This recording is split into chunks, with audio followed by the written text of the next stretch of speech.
Hello everyone. Today we have a very special guest on Chess Talks with the Tapesnu channel. This is my second episode, and our very special guest today is National Master John MacArthur. Hey John, so pleasure to meet you, and thank you so much. Thank you, Tapesnu. It is a pleasure to really work with you in person, per se. Thank you, and thank you so much for inviting my request to be on the show. It's like really an honor for me, and yeah, it's like I'm very happy you thought of me, actually. no, obviously, always. So, talking about, your earlier journey, right? So, what first sparked your love for chess, and and like what made you decide to become a coach as early as in 1984? Well, I went into it by accident a couple of days after the death of Tigran Petrosian. At the time, I think it was in the Sunday newspaper that the world champion had died. Now, of course, the young man that came into my establishment every Sunday morning was always a friendly fellow for the most part. And at whatever moment he tells me, knowing that I was into chess and that I played in chess events, that the world champion had died. And I'm thinking, Karpov is dead? Like this is actually just before the World Championship of 1984, believe it or not, because Kasparov is about to play him the marathon 48-game match, which is going to be covered in the newspapers, not on the internet. We didn't really have the internet back then. That time internet wasn't there much. Yeah, correct. There was no internet. So I was like, what in the world? And then he threw this huge Sunday morning Herald.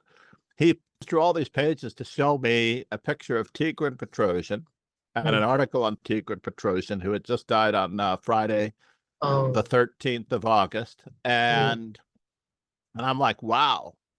Like, right? Like, I couldn't believe that Petrosian was dead, A. Yeah, absolutely. And B, my other incentive was, why would you be reading this entire newspaper and notice this particular article, right? Like, he's just a newspaper delivery boy of probably about 10 or so years old, maybe 11, right? And he's reading this entire Sunday Herald, not just delivering it. And I said, what is your interest in chess? And he goes, my father was the captain or the coach or the president of the Berkeley University in California Chess Club. Wow. And I'm like, oh, that's pretty cool. So you play chess with your father? And he goes, yeah, he's really good. But every morning he would take his newspaper earnings and go to the video games in the corner and put quarters in the machine. And I said, how about this morning, instead of putting quarters into the machine, I'll play you for a quarter a game, because he always gets a roll of quarters for $10. $10 in 1984, mind you. So I knew he was not hurting necessarily for money, perhaps, but he agrees to play me for 25 cents a game. There's a little cafe area near the video game of the store that I'm working in. I was working the midnight to 8 a.m. shift. So we started a little after 8 a.m. on that Sunday morning. And we played a few games. And I realized that 25 cents or 50 cents an hour was a terrible wage for a chess coach. Oh, man. So I said to myself, how about if I just teach you how to play and we forget the 25 cents? And so I gave him Morphy versus the Duke and the Count. I probably gave him Adams versus Torrey. I explained the values of the pieces and the control of the center and the methods of attacking and defending, which there are 5. And everyone should know that there are 5 methods of defending, I should say. And the fifth one, the strongest one, which is counterattacking, is the one that everyone uses to the greatest effect. Like, instead of defending, we attack something more valuable. So if they attack your pawn, you attack a knight. If they attack your knight, you attack a rook. If they attack your rook, you attack a queen instead. Attack your queen instead. And they will usually take your rook and you take their queen. Or vice versa. They attack your queen, you threaten checkmate and won. So they're so happy to get your queen, they don't realize they're allowing checkmate. Checkmate, yeah. Exactly. So therefore, he comes back the following Sunday morning, and he goes, well, either my father was fibbing or Berkeley had a really terrible chess club. Wow. Okay. Because he was beating his father apparently by the end of the week. Oh, So he and I traveled to many tournaments together. He became a candidate master, but he got into wow. organizing. He also went to Berkeley University and became a tournament director and organizer in California, That's which was amazing. the Northern California chess scene. Wow. So he And for the became politics, yeah, so no, okay, go ahead. Go ahead. Yes. no, for the politics of chess in the United States, there are Mhm. these factions, not unlike the religious factions that don't get along, that everyone should know about and understand that exist in the Yes. world. In the chess world, there are these factions belonging to geographic areas. Like there are 2 or possibly 3 factions of chess in Chicago that do not get along. So Wow. therefore, when one of them hosts or organizes or gets the national event to be held in Chicago, guess what? Yes. Nobody in Chicago shows up because Oh that no. guy organized it. Or Oh. in Texas, for the same reason, sometimes there are several organizations in Texas. They do not get along. They all Mhm. think they're the best. They don't coordinate. And in California, the same thing happens. The Northern and Southern California chess associations do not get along. And because my student tried to bridge the gap with the Southern California Chess Federation while he was working in Northern California, he was actually blackballed by his own organization and not allowed to run any events Oh, okay. So because he basically, tried to coordinate with the Southern California Chess Federation. They said, no, this will not do. So during that ultimately, time, politics played a huge role in chess. Like there were politics everywhere. even today, it's still happening for the most part. If you see, let's say we went to the state of Washington, Spokane last December, one of Yeah. the best locations, out of the way locations. If you're going to have an out of the way location, you have to take 2 flights to get there in the United States. This is unheard of, by the way. Oh, wow. Okay. If you have a destination where it takes 2 flights to get to, like you Okay. can choose to take 2 flights if Yeah, there's one true. available. But Yeah. if you must take 2 flights, now it already lessens the participants that are going to Uh, travel to it. So from true. New York, Alaska Air was amazing. They flew me straight to Seattle from JFK. And then it Okay. was like a 30 or 45-minute connection to Spokane, which was so warm in the wintertime in December. I couldn't figure out why Hmm. the state of Washington was so warm. In any event, what ended up happening, very Yes. few participants in the state of Washington showed up, Oh, or at least not as many as could have been. Let's just say that okay. the state of Washington, because Spokane may have organized it, was not necessarily participated in by other participants. So if you can imagine, even today, there are these factions of chess people that don't want to get along with other chess people. True. And it's really tragic and sad. Even in New York City, I think we have 2 or 3. And if Yeah. one person organizes an event on a particular day, Mhm. other organizers do not want to even advertise it. Other Yeah, true. organizers do not want to tell their students about it. True. And it perpetuates the problem across the board, unfortunately. Yeah. And they don't even know they're doing it. They think, oh, I'm doing the right thing because I'm doing it. But ultimately, Yeah, uh, basically he's only thinking all about his own country. That is the thing. right. Or the success of others does not mean the success of everyone, which True. is the way I like to think about it. If all the students become strong together, by the way, if Yeah. the other coach's students become strong, they Mhm. help my students become strong. Yeah. And True. I'm very happy about that. Like we all have to become strong together. The base of the pyramid has to become stronger. Yes, And if the absolutely. base of the pyramid does not become stronger, then as it happens in women's chess, for Yeah. example, the base is very small. So therefore the top of the pyramid doesn't reach the same levels of greatness that Kasparov or Magnus Carlsen reached. Yes, correct. So looking back, what was the biggest turning point, in your chess career? There were It's hard to let's see if I can isolate it down to one. I know you offered me the questions in advance, and I refused because I want to be truthful and from the heart for the most part on Absolutely, all of these absolutely. answers. There was a moment when I could have gone to the 1983 U.S. Open, which was going to be held in Minneapolis, Minnesota. I was living in the Midwest then, and I was unable to go to it because of some family matter that occurred. Okay. I don't remember if it was an aunt or an uncle, but in any event, a random funeral occurred, and I was held back a little bit. Let's just say I was held back in my development. And I was on a path, by the way, my first endeavor when I was studying the games of Bobby Fischer. Everyone in the United States grew up on the games of Bobby Fischer. And as a result, we all learned the Najdorf, we learned E4, and we played the King's Indian. Everyone in the United States started off with those three openings. And they were all three terrible openings to start off with, except for E4. Yeah. It was not a good thing, and it kept me back as well. But ultimately, I wanted to beat Bobby Fischer's record. Even though I started at a later age, I knew it took him roughly 4 to 5 years to become a master. From the time he started and became a master at the age of 12, it took him roughly 5 years, and that was my plan. That is the goal for my students as well. So basically, to try to reach basically, master level within 5 years.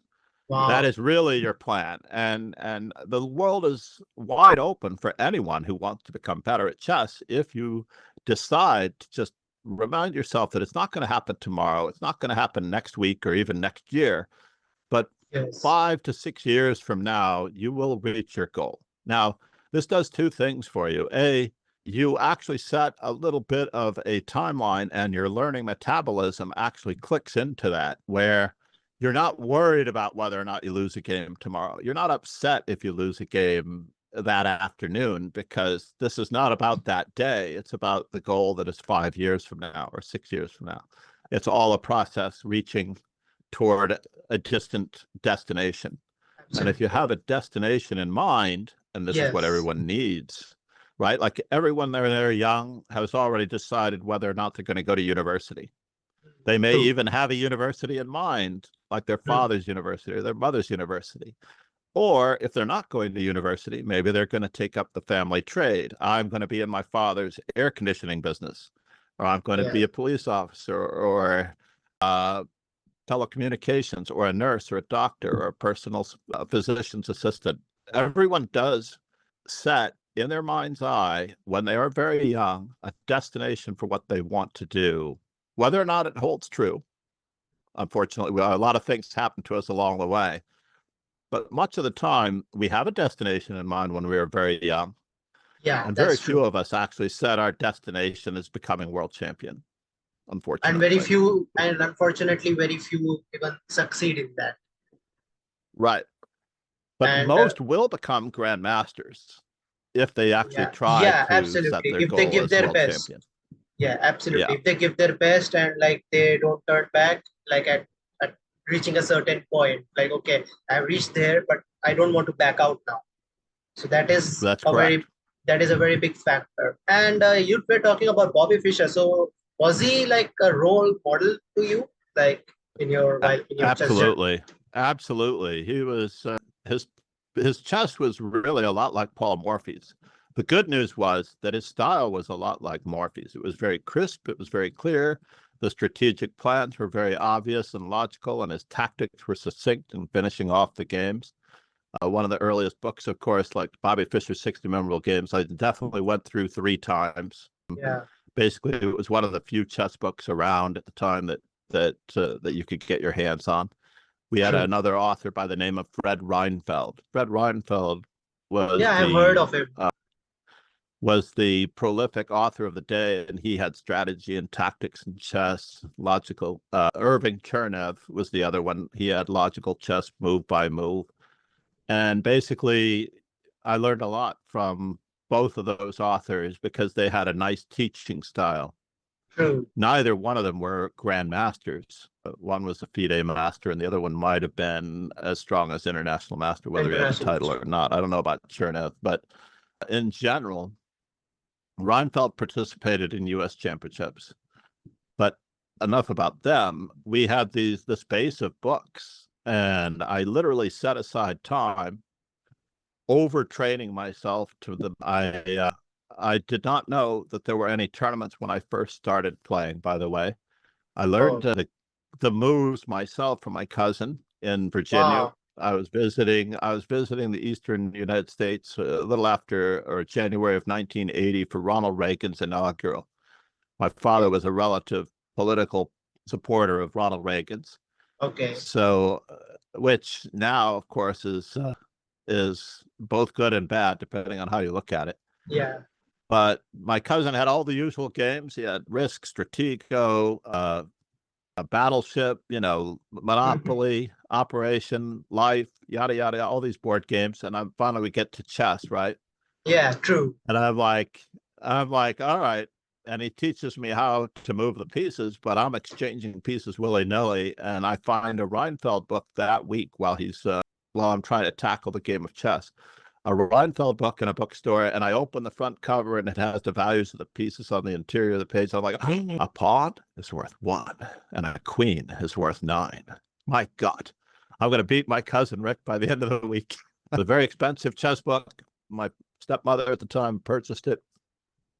And Wow. I was able to somehow buy Sitzfleisch, more or less, because I had a photo of the winning game in a Polaroid. I have no idea what was going on in that game, or even if we set up the board correctly. That winning game, I have no idea what was going on. Basically, I ever won. Yeah. Who knows? Yeah, but so basically, maybe against your cousin, you might have won your first game. Yes, and then I came home at some point several months later, and my stepmother had found in a spring sale. Many people do spring cleaning, and they clean out everything at the beginning of the warm weather season arriving. The garage sale or the yard sale, as it might be called, and she had picked up roughly a dozen or 2 dozen books from a garage sale for 25 cents each, and they included Modern Chess Brilliancies by Larry Evans, How to Get Better at Chess by Larry Evans, a few Reinfeld books, Bobby Fischer's 60 Memorable Games, Alekine's Best Games, but Vinnick's 100 Selected Games, all for 25 cents, mind you. Wow. And this was about May of that same year. And then I immediately buckled down, learning the notation, descriptive notation. I didn't know tournaments existed until later in that year, for the most part, when I ran across the neighbor playing chess with his son. And they said, oh, in October, we're going to this tournament. Oh. And I'm like, really? I believe it was called the Polar Bear Open. And if you wore it was at the end of October. Very cold here in the United States at the end of October, very chilly, let's say. And if you wore shorts to this tournament, like a polar bear, not really being protected, then you got your entry fee for half price. Wow. That's interesting. So I'm like, right? Like, so if Yeah, you do something ridiculous. Absolutely. So you have to wear shorts for the entire tournament. Wow. And in hindsight, I'm thinking having kids running around in shorts in winter is not necessarily the best business model. Absolutely not. Absolutely not. You don't want to get sick. So I'm like, what in the world were we thinking back then? But needless to say, that was my first tournament. I lost nearly every game. And I found out about tournaments in my local area. And I found my first mentor who gave me queen odds when he first met me. And we became very good friends after that and traveled to tournaments far and wide. Okay, so my next question to you, John, is that when you earned your National Master title in 1989, so what did that mean to you, personally? Like, how did you feel at that time? It was pretty incredible, honestly, because I was traveling with 2 or 3 friends at the time. The late FIDE master, Brian McCarthy, who was actually a very good friend of mine at the time. I found out many years later, post-COVID, that he did not make it, or he had died. He returned to his native state of Tennessee. And International Master Mark Ginsburg, who was one of my original, I wouldn't say roommates in Manhattan when I moved to Manhattan. I had Grandmaster Joel Benjamin, International Master Mark Ginsburg, and myself were always in Joel's West Side apartment for the most part, where Mark lived. And I later moved in. There were 3 major bedrooms when Mark Ginsburg was about to move out. So we all more or less were very good friends. And getting back to the question, basically another young lady had come to New York City, Christine, who may or may not wish her last name to be revealed, but she was a little bit of a chess groupie when she arrived in New York City. She worked for a software or computer company, and she was traveling with us. Okay. And ultimately, I learned so much from this relationship of several people that when we traveled to West Chester, Pennsylvania, which was just Yes. outside Philadelphia for this tournament, there were Okay. several strong masters, including Mark. Mark ultimately won the tournament. I ended up finishing second in the tournament ahead of Wow. Brian. And ironically, I was playing the 2400 in the last round, or the not so young master in the last round. And I noticed that Christine was sobbing at the board, two Oh. or three, like on the next table, a board or two away from me. Oh. And I looked over and I looked at her and I shrugged my shoulders. Now, this is communication, which today is not necessarily approved of, Mhm. right? And she Yeah, absolutely. gestured at her board, and apparently she always played the modern defense. So she always Yeah. played like G6 and D6. G6 and G6. Yeah. And I don't understand why she doesn't play bishop to G7. She may or may not have played bishop G7, and Maybe then that's a she played the preparation. move. She accidentally played the move C6 instead of Oh. D6. And this is the last round game. And it's a very important game for me, too. As I have Mhm. played C6 on my board, I was playing the Caro-Kann at the time. I Mhm. shrugged my shoulders to look at it, and I pointed at my board, and I played G6 after I played C6.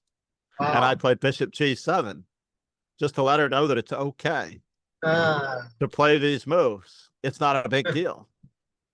Oh. And she sort of chuckled, laughed, felt better.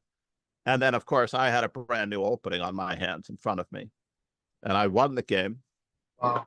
And against a much stronger player using a Gurganidze system. Ultimately, he played the Austrian attack with F4, and I played D5, and and then when he played E5, I got a white square bind, and I won a very nice game Wow. using the Gurganidze modern, which was not my normal system at all. Mhm. And after that, we went out to drinks, and I more or less paid for everything out of my winnings. So for the most part, I paid for dinner and drinks out of my winnings, which was And something I have a habit of doing. Later, when I won Foxwoods in 2001, it was splitting $9,000 with another participant. I literally took 8 or 10 of my best friends out to dinner in the Foxwoods wow. Casino, That's sweet. and Ben Feingold, Grandmaster Ben Feingold, who was Ah. dreaming as Ben and Karen, said, "John, for Christ's sakes, you should not pay for this entire dinner. I'll tell you what, we will all take care of the tip.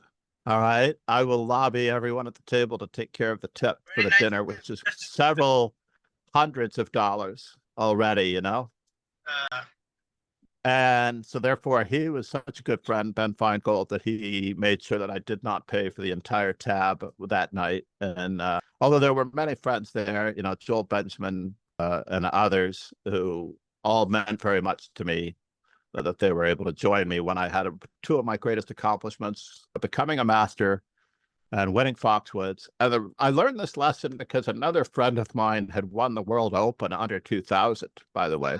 He had nice. gotten 10,000. I think he made $10,000, Wow. That's a lot. and he did nothing for his friends.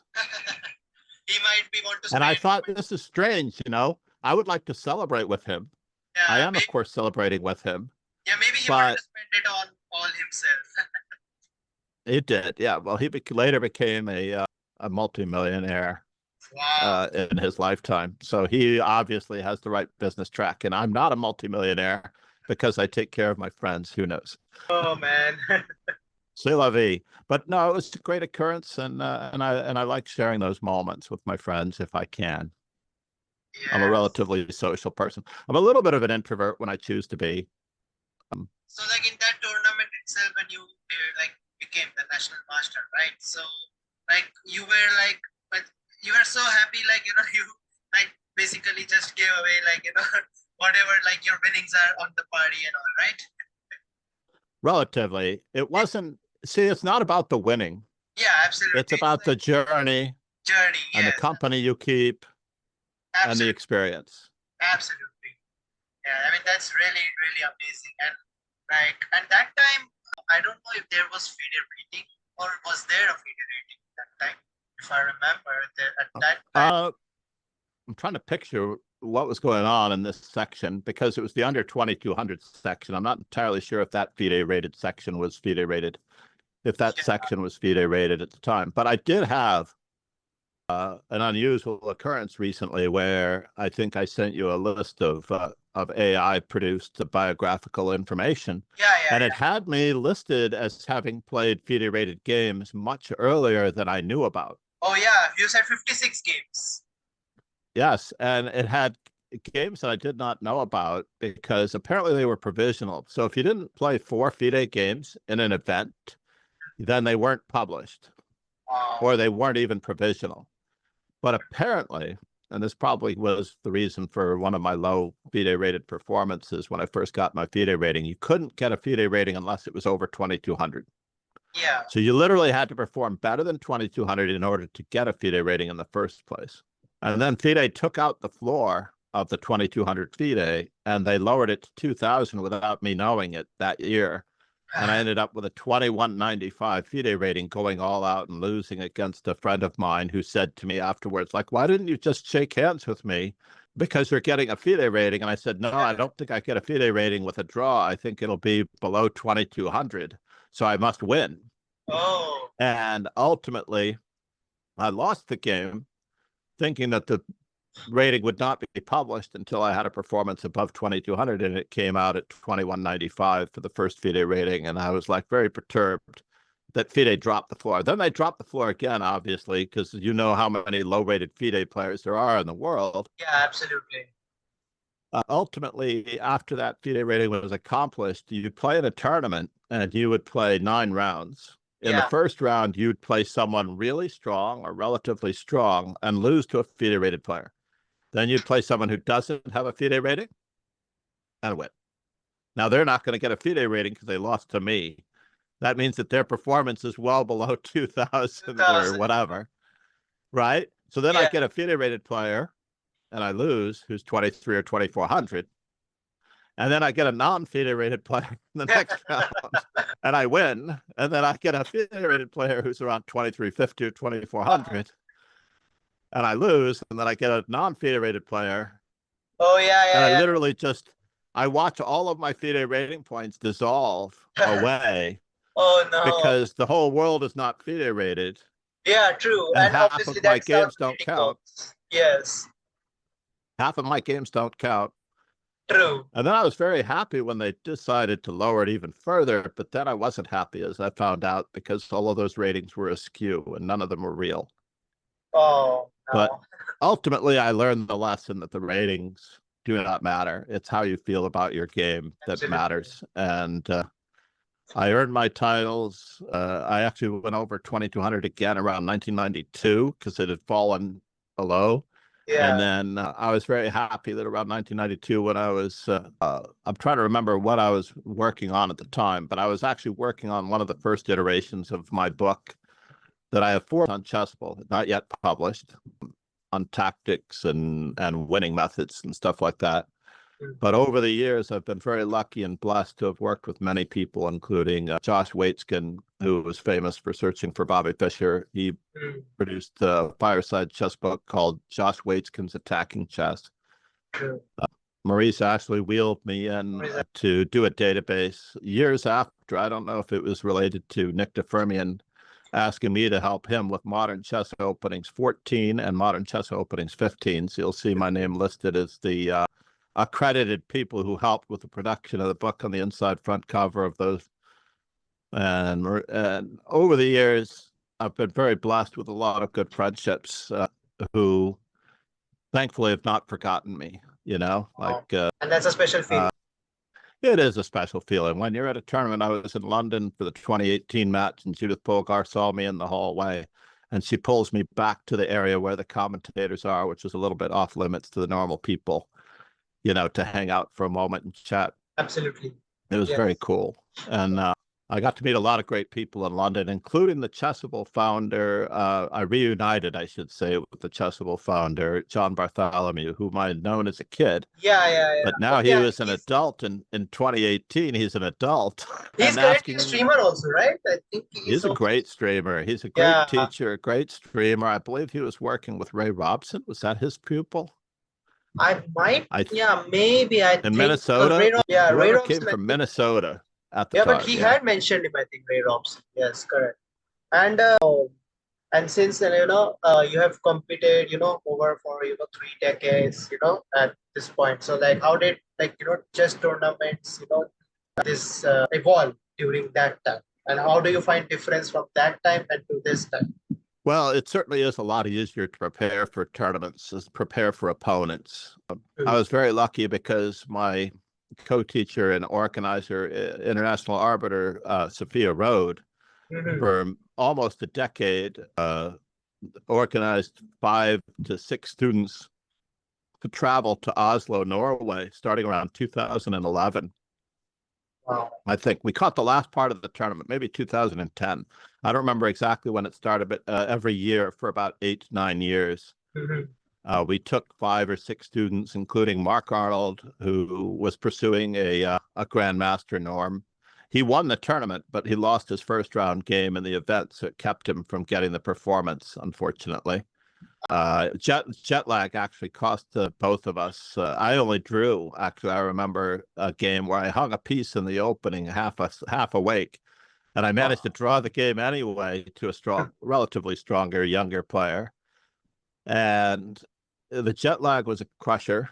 Justice Williams, International Master Justice Williams, may have also won the tournament the year that we took him. International Master Alex Ostrovsky, we also took him in 2016. I don't know that he won the tournament, unfortunately. I don't think he did. But he definitely placed in the prize money. And Linda Diaz, who was in the Botez chess camp, Linda Diaz Music, many people will know her as a little bit of a dabbler and a streamer. I think she was on a stream recently with Nemo. And she, of course, played in the... Yeah. Probably. But she's done the Botez chess camp and other things. You should definitely check out Linda Diaz Music. She was a promising... She had a 2200 performance, very close to 2200 performance throughout one of the Oslo events as well. Wow. She fell away in the last half of the tournament, but I think her FIDE rating came out around or below 2100, give or take. So aside from that, yeah, preparing for those students, we had a group working together using ChessBase, using all the latest. Norway has its own database of its own players called Norbase, Norbase. At the time, I don't think it's being updated this way. But then I noticed that a lot of countries would have their own little databases within their own communities. But so you could literally look up. Yeah, but most popular these days are ChessBase. Right, but it's a chess-based database, ironically, available online within the Federation. So if you go to, I can't even imagine that if you go to the Singapore Chess Federation website, they may have the games of the Singapore players available, as they do it for their local magazines or something like that. Bangladesh, India may have the same thing. Sri Lanka may have the same thing. All these little independent countries could easily have their own support system for their players to be able to help them out. So you mentioned about the Oslo tournament, right? So, and you yourself have represented the US at the NATO championship in Oslo. So like, what are your strongest memories from that event? Yeah. The first event in 1990 that I attended. So ironically, when Sophia Rode told me, she's going to organize an international tournament so we can get all of our players to some new international countries. And she tells me, we're going to go to Norway. I'm like thinking, no, I've already been to Norway 10 years earlier. Oh, wow. This is not a new country for me. True. Of all the countries you could pick, right? Yeah, absolutely. But 1990, I did very well in this tournament. I earned I had theoretically earned a brilliancy prize in that event. But ultimately, John Fedorowicz, Grandmaster John Fedorowicz, had just published his book on the Benko Gambit. I don't know if his co-author, if Nick DeFermian, the other U.S. champion, several-time U.S. champion of the United States, had helped him. But ultimately, I got 5 copies of Grandmaster John Fedorowicz's book from him on my way to Norway, and he signed all 5. And I told him I would sell them or give them away in Norway. Wow. And I tool about and I ask if anyone is interested in these books, right? Signed by the author. And they're all like, Benko Gambit. No, that's a terrible opening. And in 1990, no one would touch the Benko Gambit with a 10-foot pole because no one understood how valuable activity was compared to material as we do today. Yeah.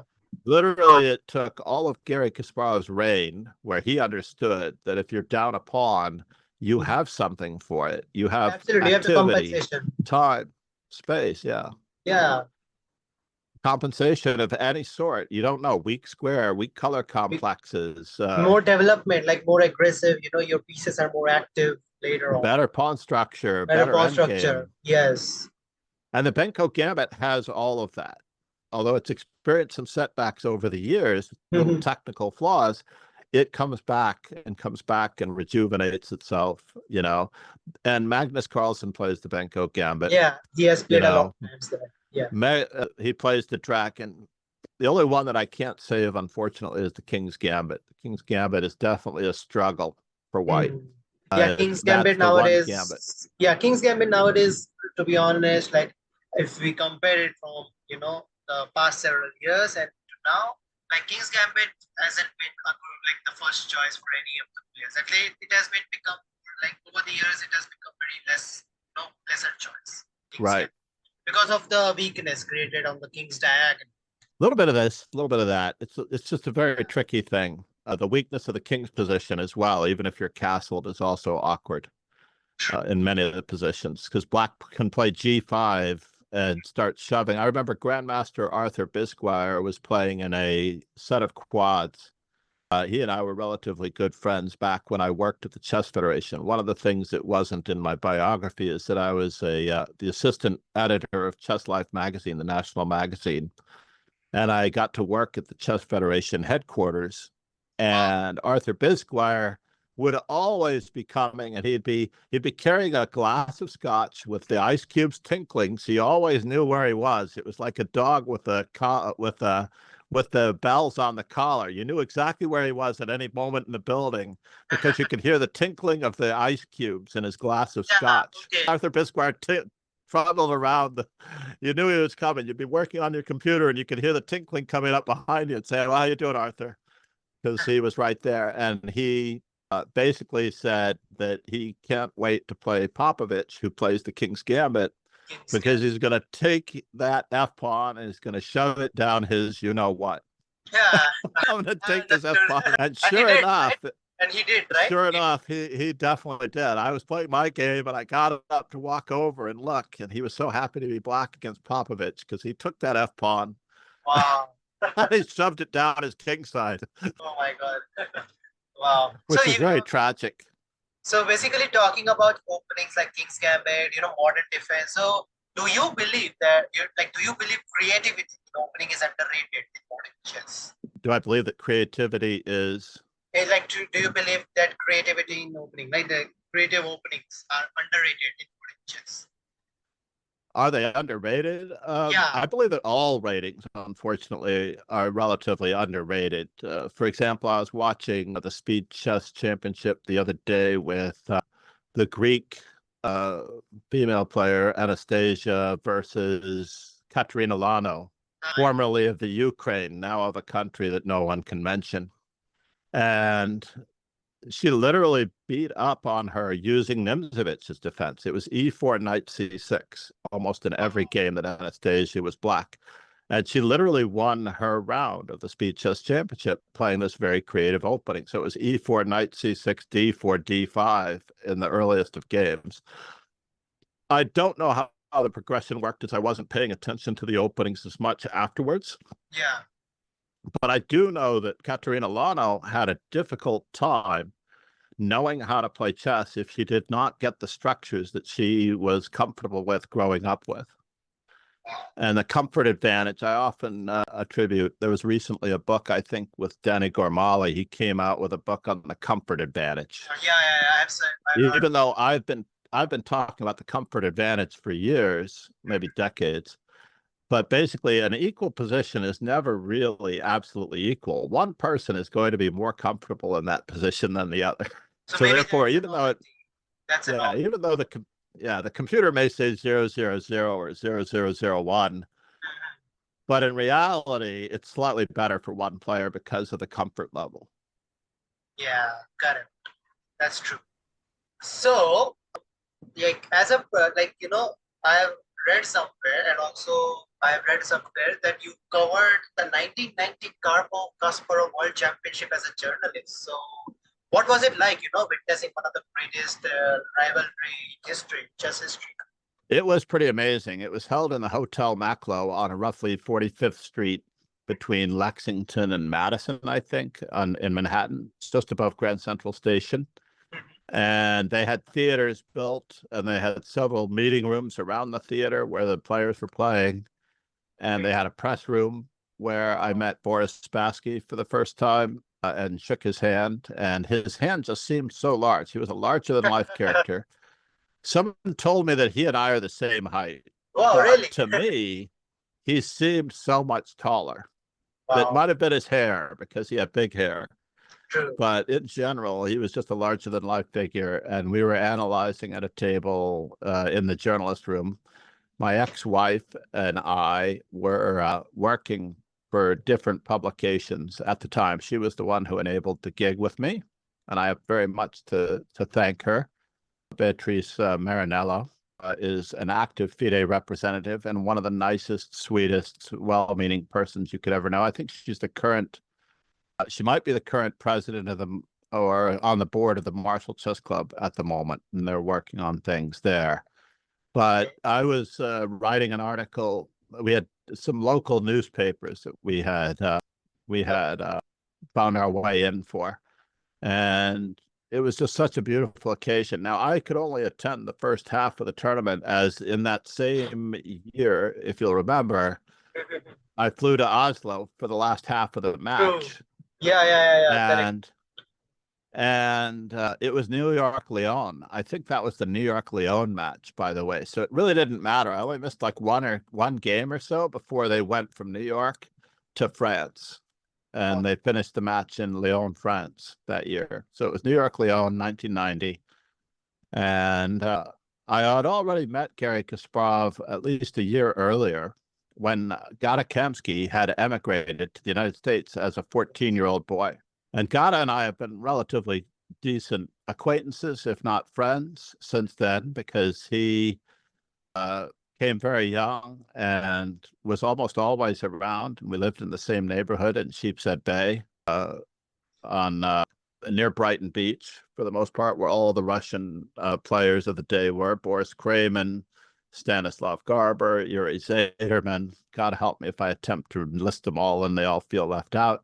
But they were all such good kids back in the day. They were all roughly the same age. Gata Kamsky ultimately became the strongest of them. Boris Kramen became a GM and actually offered me a job many, many years later when he thought that I was unhappy with teaching. He has a company in California. I believe he has his own business in California. He says, John, come work for me if you're upset with teaching in New York. And I'm like, oh, I love teaching so much, but I'm sure working with you would be great. Such a good kid. To this day, even though he's an adult, I think of him as a great kid.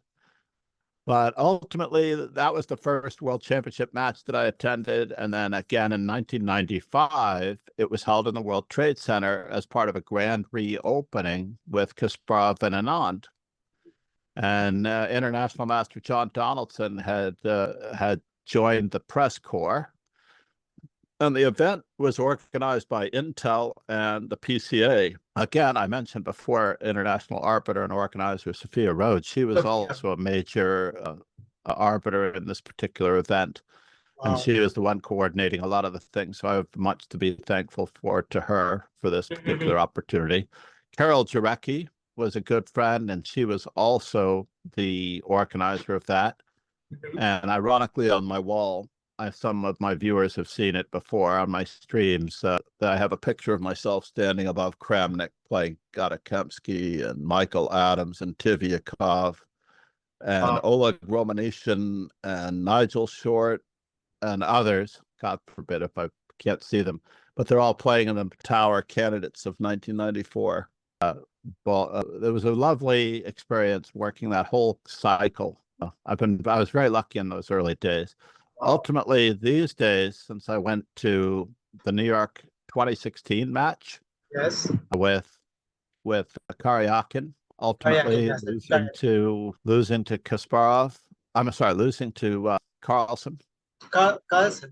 Yeah, I bought tickets for that one for the entirety of the time for the 2016 match, and it was so funny because they didn't or weren't aware of the American holiday of Thanksgiving. So they had a match on Thanksgiving that no one came to except for, handfuls of tourists. Like nobody came to the Thanksgiving match because everybody was having dinner with their families. Yeah, correct. Tradition comes first. It was pretty funny that that was the only one that I had a ticket for it, but I didn't use it. I think I might have given it to somebody, but because you were also anyway. Because you were also celebrating Thanksgiving that day. Yeah, you don't really go to an event when you could be with family. Yeah, absolutely. That's very tough. Although, prelude to the future, by the way, since almost every one of these World Championship matches has been held on Thanksgiving, the 2018 match was held on Thanksgiving, and I used that weekend to travel to the 2018 match and the 2021 match in Dubai, and I missed the holiday with my family on all three of those occasions for the most part. Two of those occasions, 2018, 2021.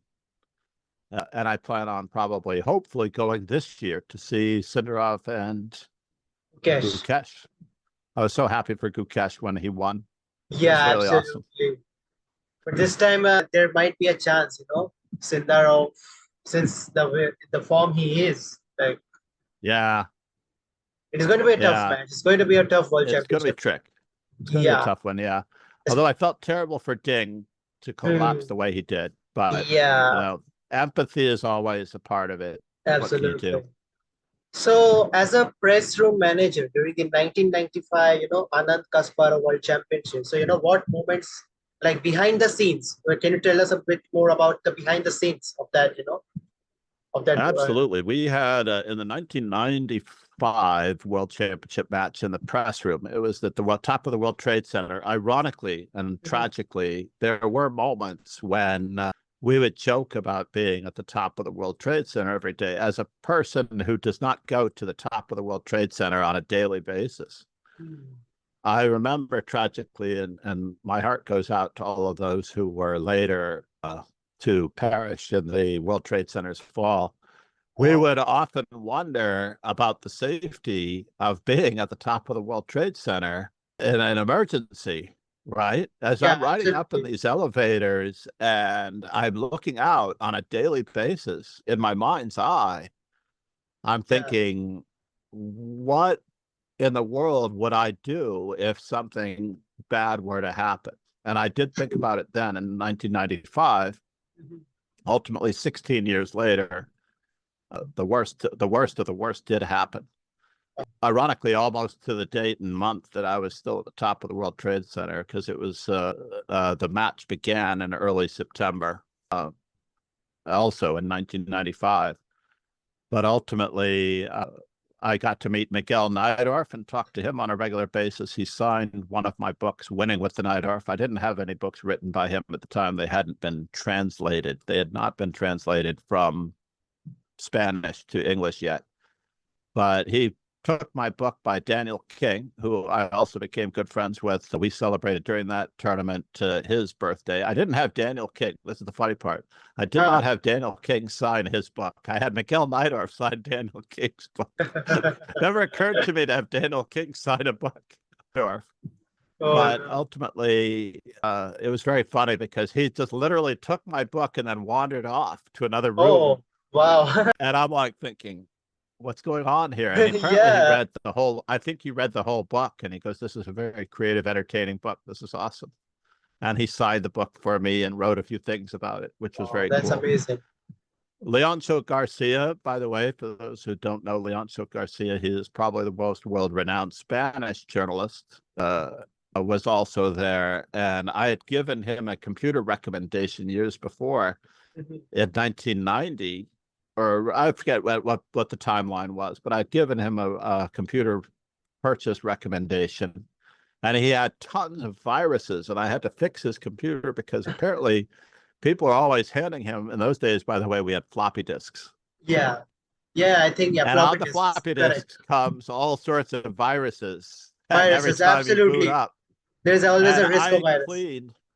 I cleaned so many viruses from him during that World Championship. I was cleaning hundreds, if not 1,000 Oh viruses no. that he had on his computer.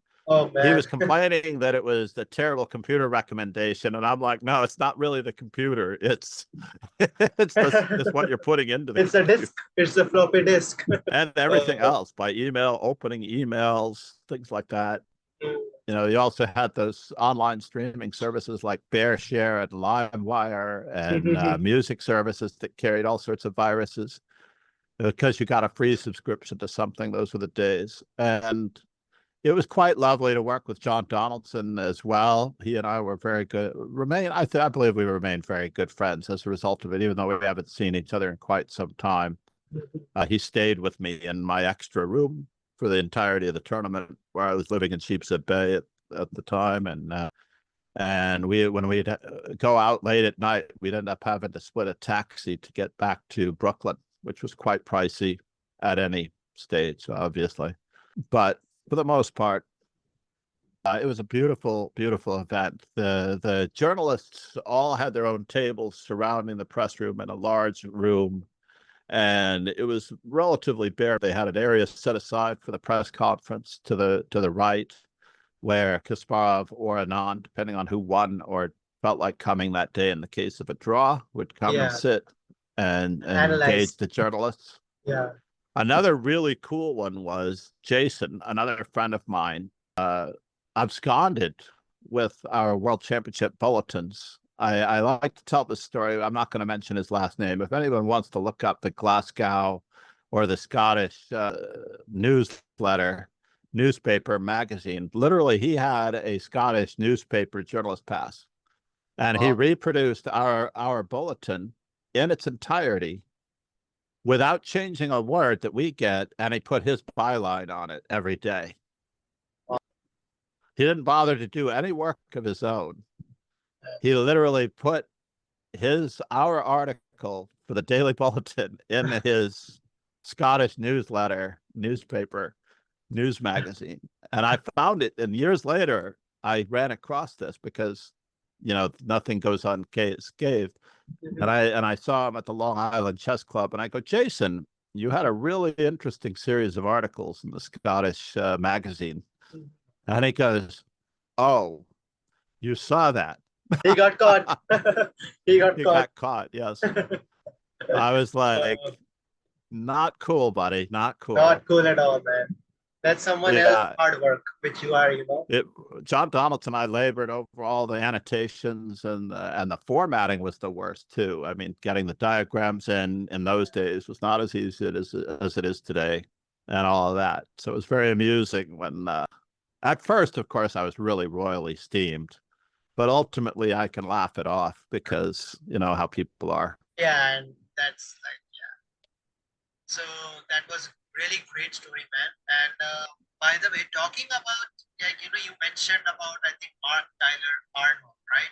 So yes, you have coached him, from the very young age. So what qualities of him what were the qualities that made him so exceptional, such exceptional chess player, Grandmaster Mark? When he was young, I noticed that he was pointed out to me as a possible student by Sophia, who had him in class, and she goes, his parents are very enthusiastic about him, becoming better at chess. He was an only child. This is actually a little bit of a key ingredient to many chess players' successes, by the way.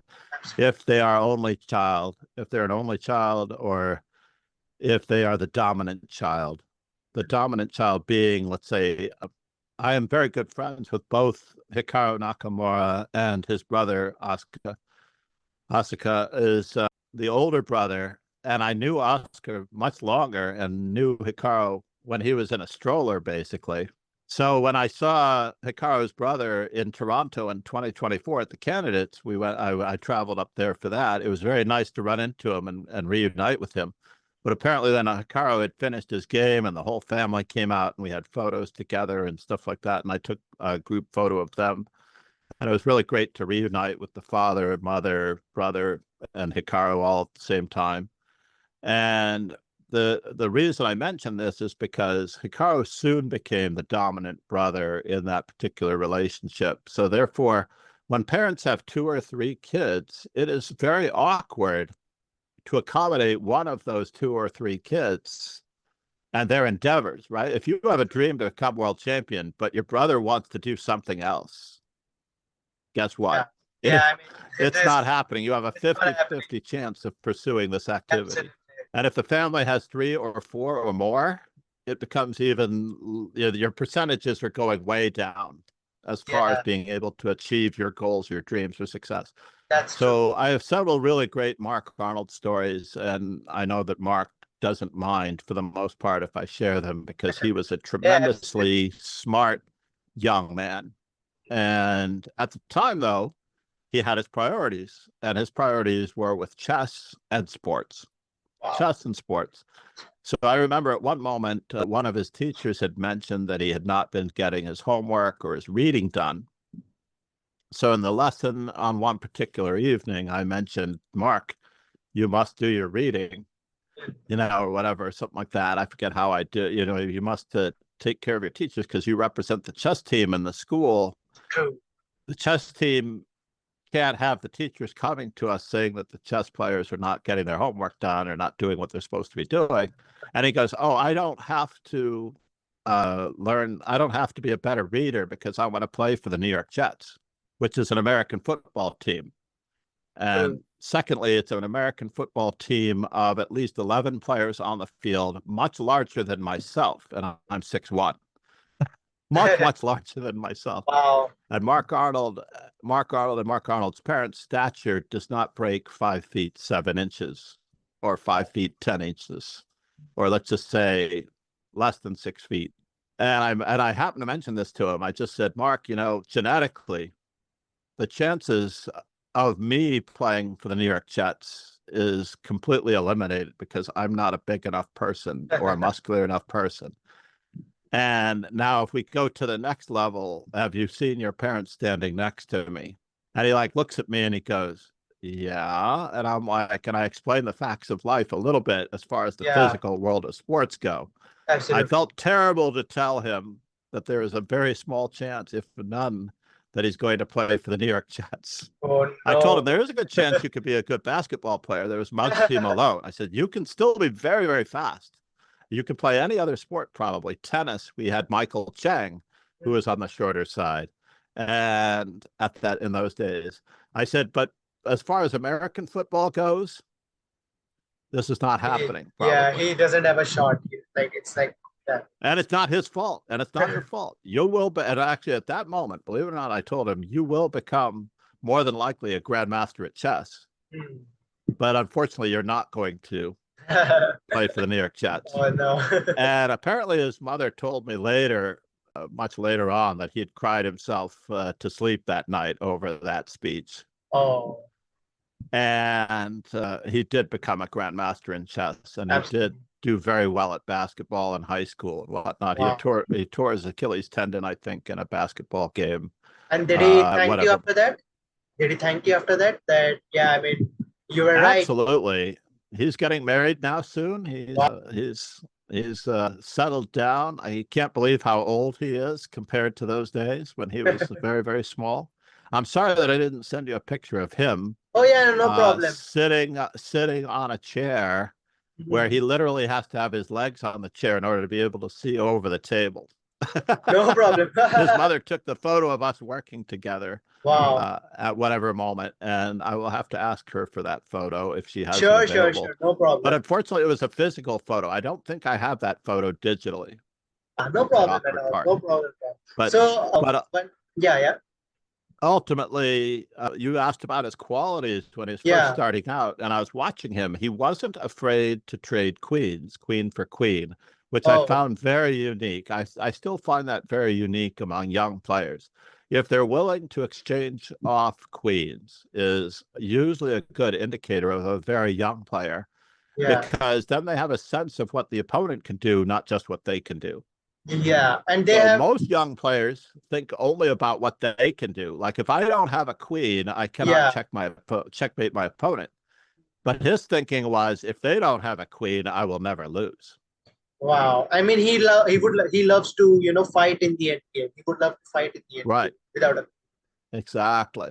So he was there for the long haul and the grind, and he had a sense of that the opponent is trying to win against him, even then. And that was when he was in first grade. He had gone to Louisville, Kentucky as his first tournament. I did not go to that particular nationals. That was one of the rare moments when I did not go to the nationals. And the team, the Columbia Grammar team, did not really, as a whole, go to Dallas in May of 2000, which was just as well. There was a tornado that wiped out part of Dallas, not far from where our hotel was.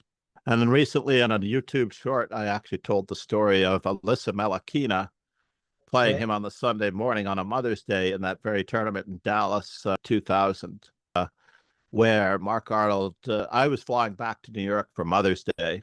I did not stay for the last two rounds of the tournament, as I've often sometimes only been at half or part of many tournaments. I'll be there for coaching most of it.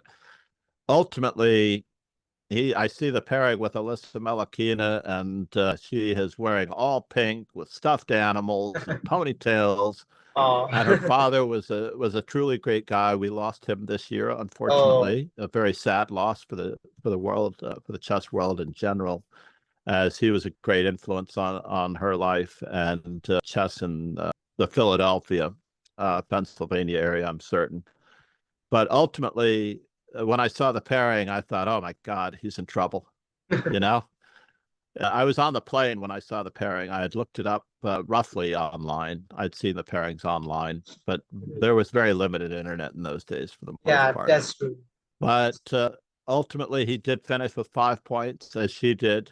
She beat him at the four out of 6 range and got to 5 points, but may not have won the last round.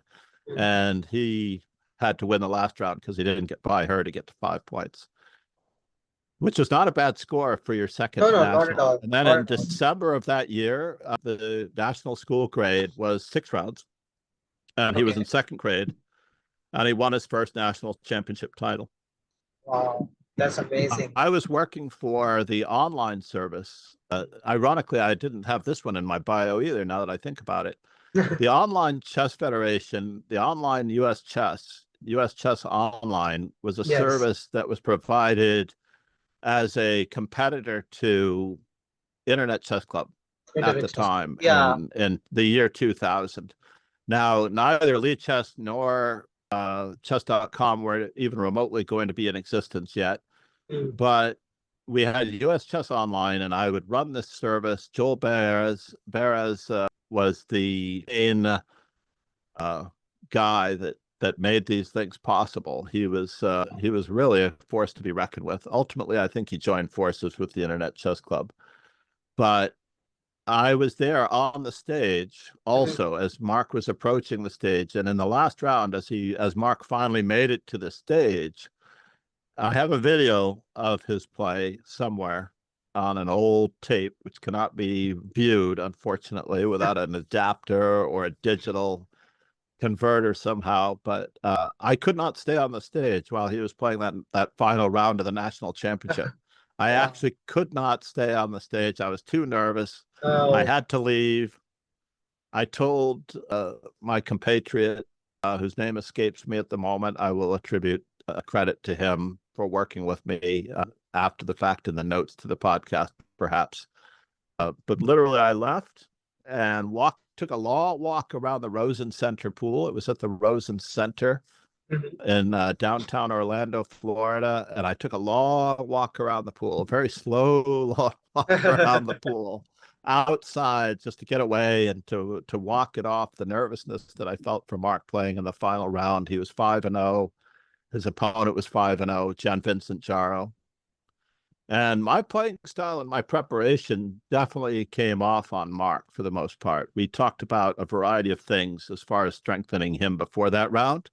Sunil Weramantri, Hikaru Nakamura's father, and many other coaches came up to me before the last round game and gave me score sheets for his opponent to prepare. But we did not look at those score sheets. Why We didn't not? want any variations. We didn't want any variations or any further hypertension to bother Oh, him during the game. We okay. wanted him to just be at ease, to find the best moves as though he would normally do it. And it was a C3 Sicilian. This is the funny part. Where he wanted to get his opponent out of theory. Ultimately, he played E4. John Vincent Charo played C5, And then C3. Mark played C3. Alapin, my favorite. John Vincent Charo played D5, E5, Queen E5, E5, Queen and E5. Mark Arnold played Queen F3.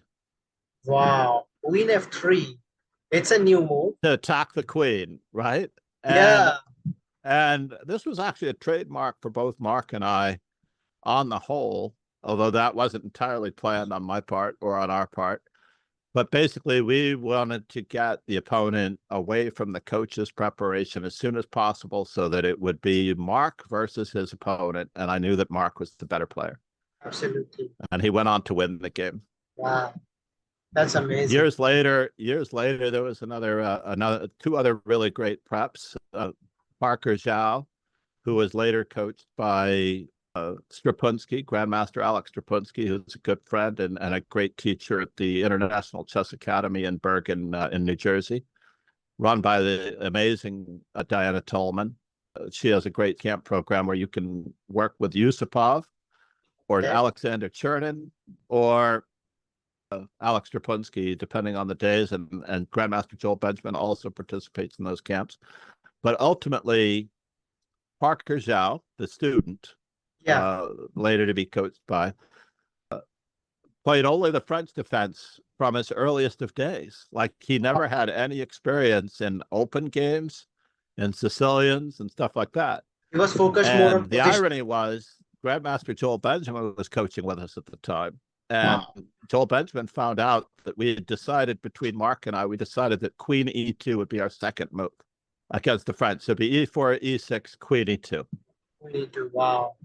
And Grandmaster Joel Benjamin chided us later, even though Mark won the game against Parker Zhao. Said, what if the guy answers with E5? What are you going to do? What are you doing with your queen on E2? E4, Queen E2, E5, and now you're stuck with your queen on E2. You've given up all of your opening advantage. And your bishop is now unable to develop. Yeah. And I said, well, Mark and I didn't think that far ahead. We were only preparing for the French defense. Oh, no. Ultimately, the game proceeded with Queen E2. Parker played Knight C6, amazingly enough, not C5, which would be any normal French defense player's play. But then it would be, guess what? It would probably be a C3 Sicilian, again, with the queen on E2. Or a closed Sicilian with C3, D3, G3, and Bishop G2. But then he won, right? But Parker's out. Yeah, Parker's out played Knight C6 and Mark played C3. And there was just nothing there. And Mark just got a space advantage. Another young man, Paris Feinberg Hyman, who also should have won the National Scholastic Championships any year, had a favorite opening of the Budapest. Budapest, yes. He loved to play the Budapest. And Mark, of course, and I always played the main lines of D4. By the way, we played all openings. I never actually specifically restricted any student to one particular opening. You had to play all of the openings for the main lines of all openings, so you could always go from one to another if you needed. So Mark said, okay, so, and he actually came up with it himself. I'm just going to play D4, Knight F3. Wow. And if he tries to play anything, I'll play a Tory attack, or I'll play something like that. In fact, he beat Mark Arnold's first win against Grandmaster. Actually, it wasn't his first win. He'd beaten another Grandmaster before. He beat six-time U.S. champion Walter Brown but he played d4, knight f3, and he knew that Walter Brown was an expert in the Benonies and in the King's Indians and in all the sharp systems against d4. So he played knight f6. I'm sorry, it was d4, knight f6, knight f3, e6. Mark played bishop E6, g5, the Tory attack against him. And he won in 26 moves against the six-time U.S. champion. Wow. Now this bridges the gap. Now let's bring this full circle as Hans Niemann, Grandmaster Hans Niemann, comes to our school, Grammar and Prep, in 2019, I believe he came to our school. Maybe 2000, right before COVID and after COVID. I got to work with him briefly in the classroom. He would come to the team meetings, and it was great. And I got to discuss many theoretical things with him. But then I also learned that his coach was Walter Brown. Wow. He went to the top of Parnassus Road, which is in Berkeley, California. And I also was good friends with Walter Brown from way back when he was running the World Blitz Chess Association. Before Blitz Chess was actually a rated thing, Walter Brown was promoting it to become a rated thing. Before there was internet, before there was hardly anything. Yeah. Before the ICC really was what it was, he was trying to do all of that. And he and I were pretty good friends back in those days. But Walter Brown being his coach, right? And Raquel, his wife. And I'm like, Hans, going to Walter Brown every day for working on chess, to me, it was just so amazing and so profound that it came full circle to me to tell Hans. I don't know if he remembers, but yeah, Mark Arnold in the early days of our relationship also beat Walter Brown, which was a pretty cool thing. Later, they had joked about the World Blitz Chess Association as being the not WBCA World Blitz, but the Walter Brown Chess Association. Wow, that's amazing. Wow. So you very nice. You shared your moments with Grandmaster Mark Tyler, and I mean that's a really nice. Like whatever you shared with us, like that was a really nice moments you shared with us. I mean Mark Tyler Arnold is very lucky, to have such a motivating coach with him, like a friend more than a coach. He's like he will consider you as a friend, as your mentor.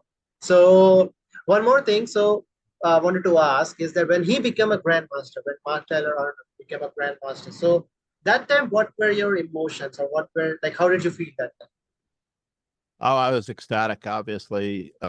But this question, like those many others, like what does it feel like to win the Super Bowl, or what does it feel like to win Wimbledon, or these great accomplishments, even experienced secondhand through the eyes of my student. I knew, ironically, that he was going to become a grandmaster, and I believe that most of the champions of Wimbledon know that they are going to win Wimbledon.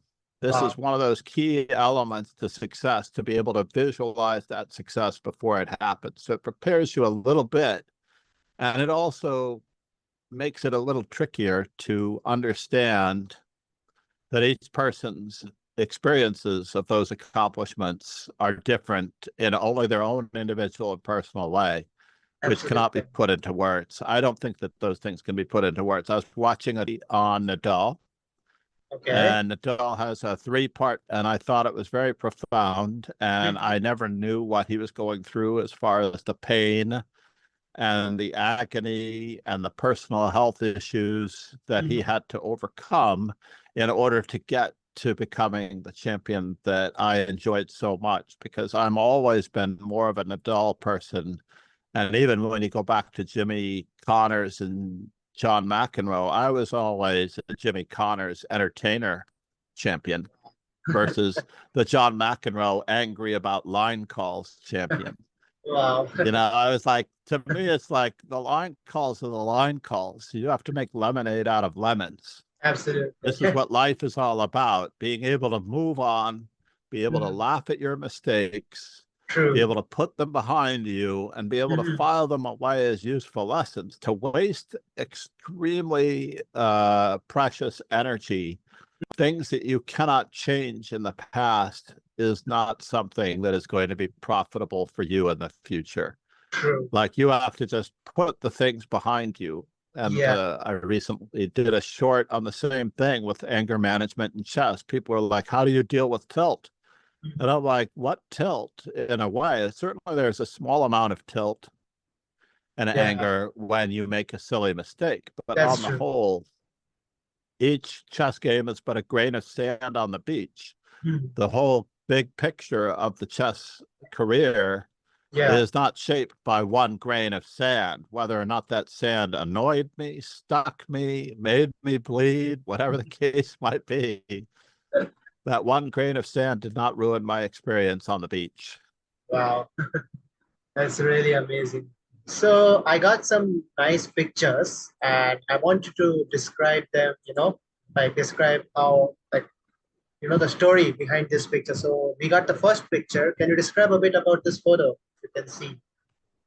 This was my second meetup with Seaman Agdestein.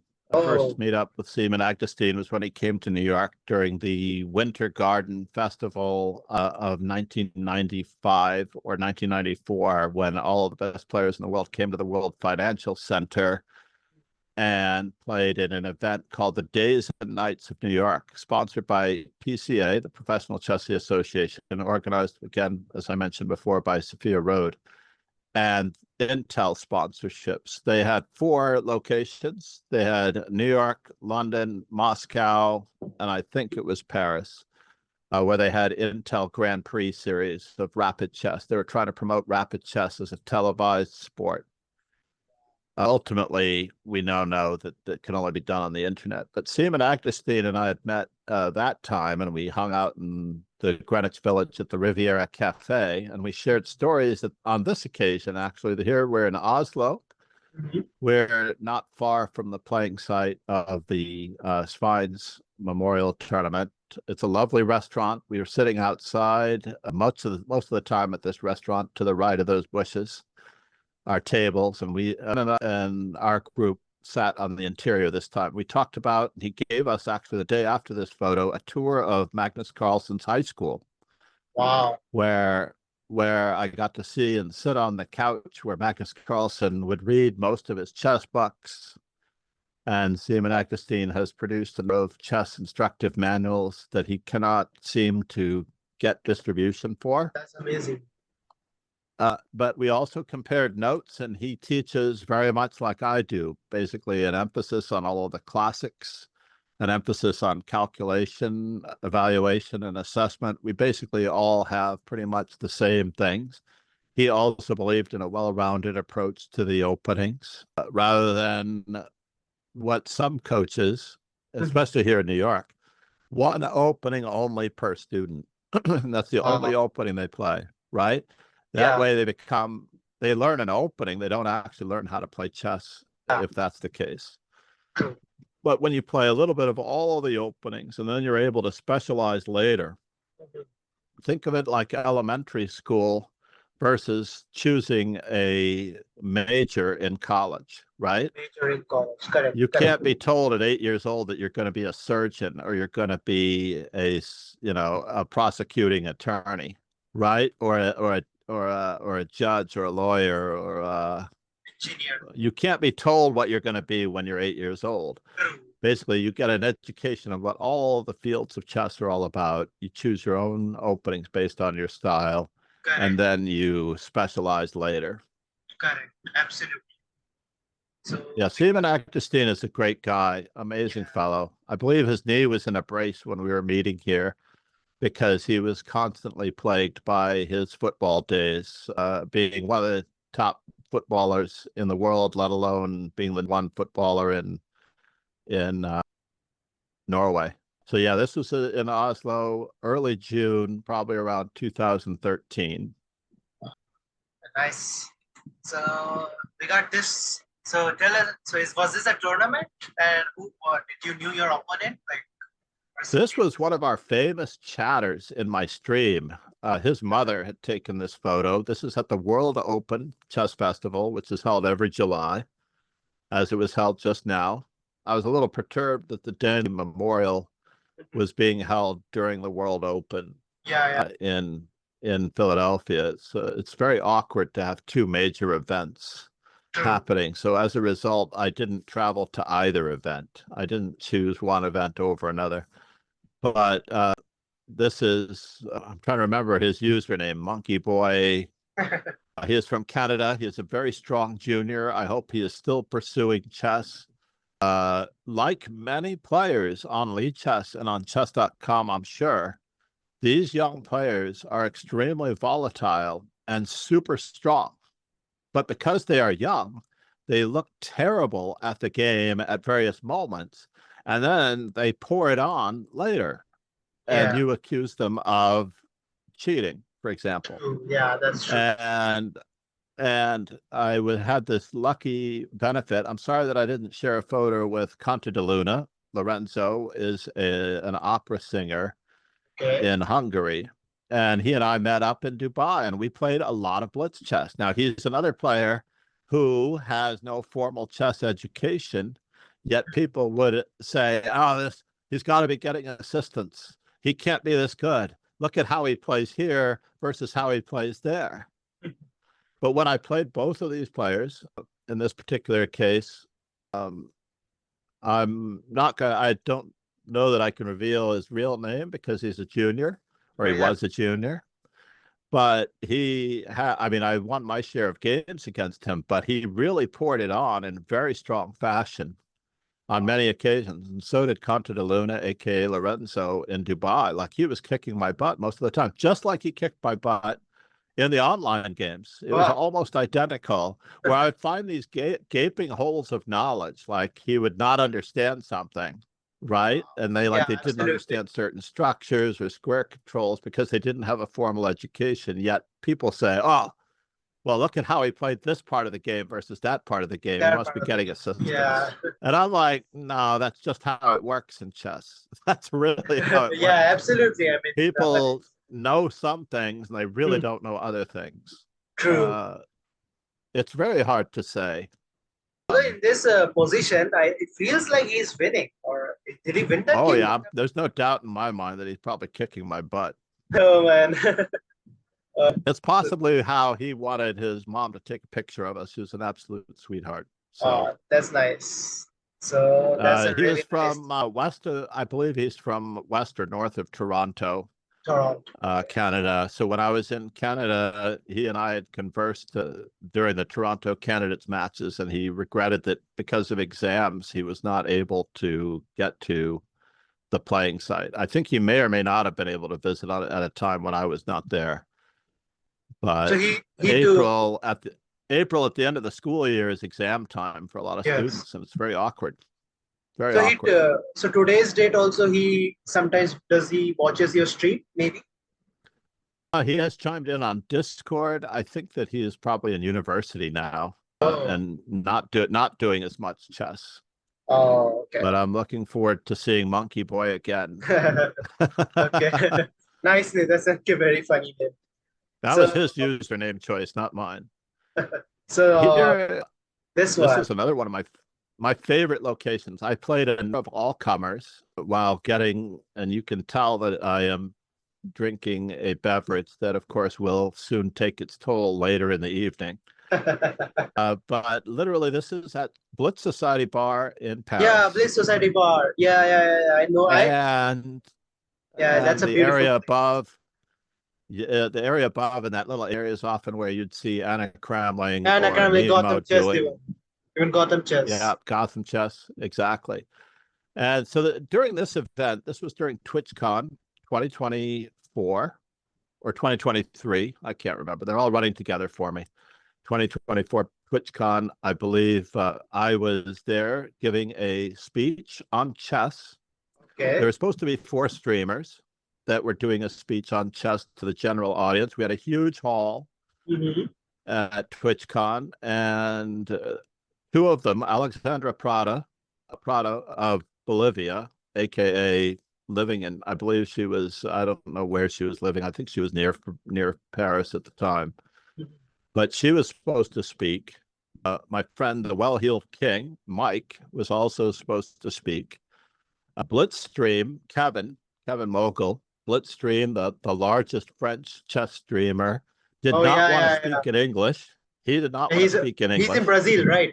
Brazilian, right? No, he's in Paris, I believe. Kevin Mogul, Kevin, Blitzstream, I think is in. yeah, Is Blitzstream. he in Paris? Oh, okay, Blitzstream okay. is a French streamer. He's a French Yeah, French. streamer. So he basically speaks French only most of the time. Even though his English was pretty good when I spoke to him, he Mhm. did not want to speak to a large audience in English. Wow. So I told him that he should be able to do something in French at the end, and I would do a little bit. Alexandra Prada would do a bit. Mike, who lives in Bavaria, a part of Germany, had some health issue that he did not feel up to traveling. So it ended up being the three of us. And then the morning of the big conference at TwitchCon, Alexandra Chess, aka Alexandra Prada, Alexander Prado. Yes. Prado told Yeah. me that she wasn't actually she didn't tell me that she wasn't gonna make it. She just didn't. I don't know if she was out late the evening before or what, but she was certainly not feeling well. And ultimately, I ended up doing the entirety of the 4 segments Oh, with her slideshow she had sent me the night before sorry. for critiquing, right? And I thought it was Yeah. great. She actually did chess and mental health. Yeah. I did chess and education. Kevin Mogul was supposed to just say a few words about the streaming, I think, but he also did not really get back up on stage. So I ended up doing all of the speaking. And then we had a small tournament where everyone in the room got a chess set and played with the nearest person to them. And Kevin and I ran around to various points, reinforcing the fundamentals of controlling the center, getting our king castled, showing many how to castle if they didn't know how to castle already. True. And they all enjoyed it quite a bit. I enjoyed it quite a bit. And TwitchCon told me to come back again. So or the even person try you are for. so person you are playing, whom you're playing, he's also like one of the listeners to your, the Yeah, viewer. I imagine that he is also a local in Paris, but there were so many visitors at whatever moment. Maurice Ashley and the chess.com team, Nemo, Yeah. Anita Trink, the entire chess.com Trink. I can't imagine being able to list all of them. Amon Hamilton, Eric, Eric Hansen. Eric Hansen, everyone Yeah. were there. And I got to speak to everyone. Hannah Sace, Lula Robs was the first time I met her. She also had a little bit of that overwhelmed feeling. I could tell from how many people were there at the TwitchCon. Like I introduced myself and she goes, "Oh, and this is my boyfriend, so and so." And I'm like, "Okay, that's nice. I was just introducing myself to you, though, but okay." I mean, I already knew what she was saying when she says, "Oh, this is my boyfriend." I'm like, "I'm not here for that." I don't know how many other people have approached you already, but I had the same feeling that it could have been, the anxiety that many streamers feel. Yeah. Crescentine was also there. Crescentine008 on Twitch, who now lives in the Philippines and is an amazing influencer. She's now, I think, she's got a deal with Agoda, Okay. the travel company. So Cress is her discount code for the most part. But aside from that, Crescentine, so many. Jenny TTY, the really, really big streamer, stopped by the booth as well. And I talked to her. She had a lesson with Nemo briefly. Wow. Aside from that, it was really a great experience at TwitchCon. So ultimately, getting back to how we got to the Blitz Society bar, I was going up that particular day to make sure of the Sunday or Saturday morning arrangements for the chess meetup / presentation that I was supposed to do with Alexandra and Kevin. Yeah. And so I disappeared for a while, but apparently Maurice Ashley was insisting to Nemo and maybe another that he was waiting for me before we left. So he didn't know where I'd gone ultimately. Oh. So it was very kind of him to wait for me. And they retired to Blitz Society ultimately. And I set up a camera, got Maurice a few of the beers and whatnot because he couldn't leave the table. They had a blitz and bullet match. And ironically, Nemo won. Wow. And Maurice felt like very shocked. I remember he was shocked that she was so good and so fast. But ultimately, it is the way and the test and the toll of time, as Maurice and I are no longer the young players that we were when we were playing in 1988 and Yeah. 1989. And he was not a title player then. He was a young 2,400 rated player, non-IM even. And I told him that he's just strangled me to death. I remember at the Manhattan Chess Club, and I told him that he played like Petrosian, and he took offense to it. Oh, wow. He took offense to it, and then later, after he became a GM, and he was analyzing the games of Petrosian versus Fischer, he reminded me of this. I don't know if he remembers, but he reminded me of this conversation and that he appreciated Petrosian that much more later in his career, which was pretty cool. So ultimately, even though Maurice and Nemo were playing an exhibition match outside on the sidewalk, it was far too hot with all of the bodies inside, ultimately.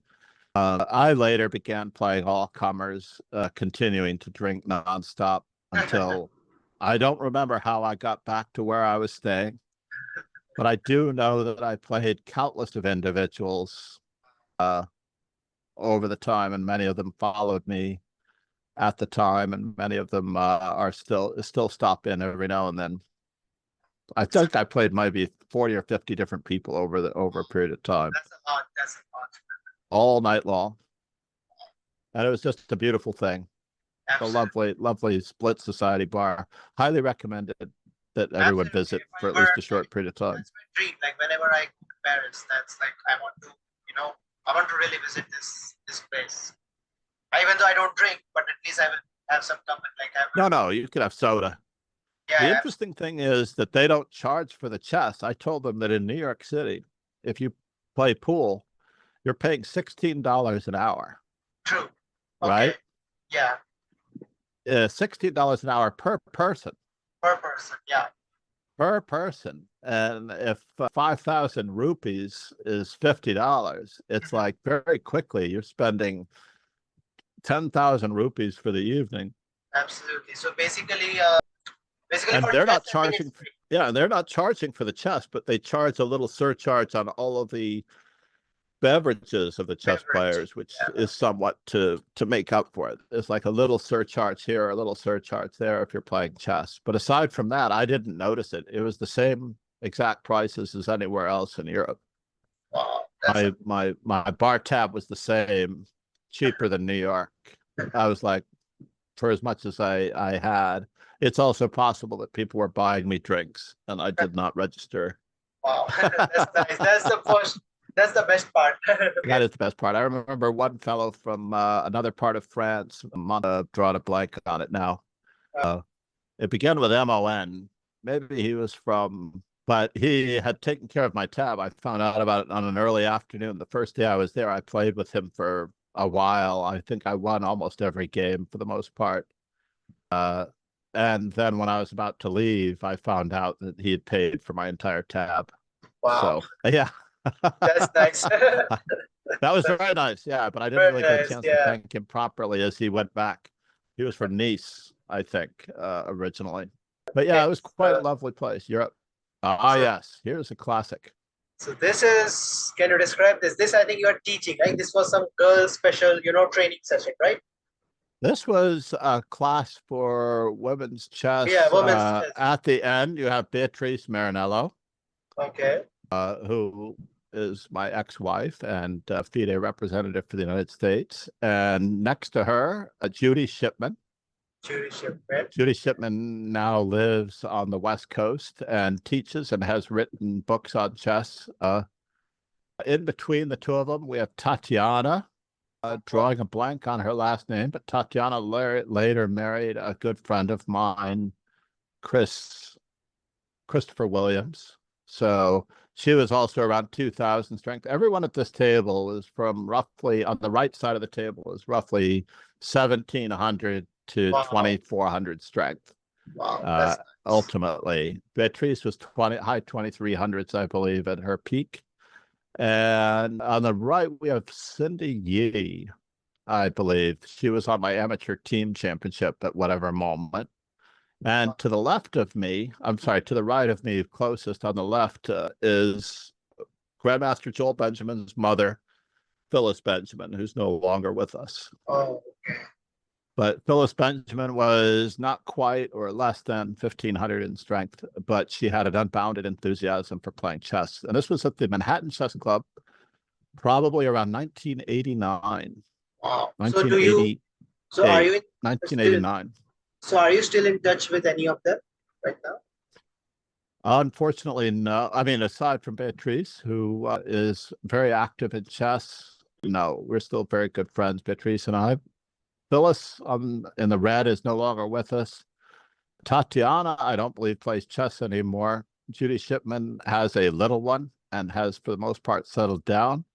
I most recently found out that Bruce Pandolfini knows where she is. She was International Master Walter Shipman's daughter, who drew with Bobby Fischer and played with Bobby Fischer in the U.S. Championships. Wow, that's When I first moved to New York, Judy and I had been friends, and she introduced me to Ben Feingold in Worcester, Massachusetts, when we were all at a tournament together prior to my moving to New York around 1988.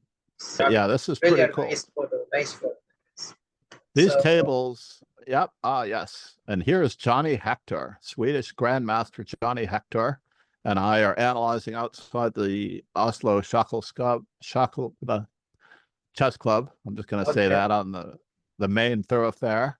One of our students, Mao, is sitting on the other side. She's now in university, or she may have graduated.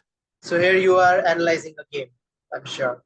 That we just played, actually. I think I sent you another picture where we were actually playing on the board. Yeah, that is, I think, see, I'll be sliding back. I basically began wearing fedoras and hats in Oslo because it was so bright. No, but it's really looking. No, but it's really looking cool though. It's really looking cool.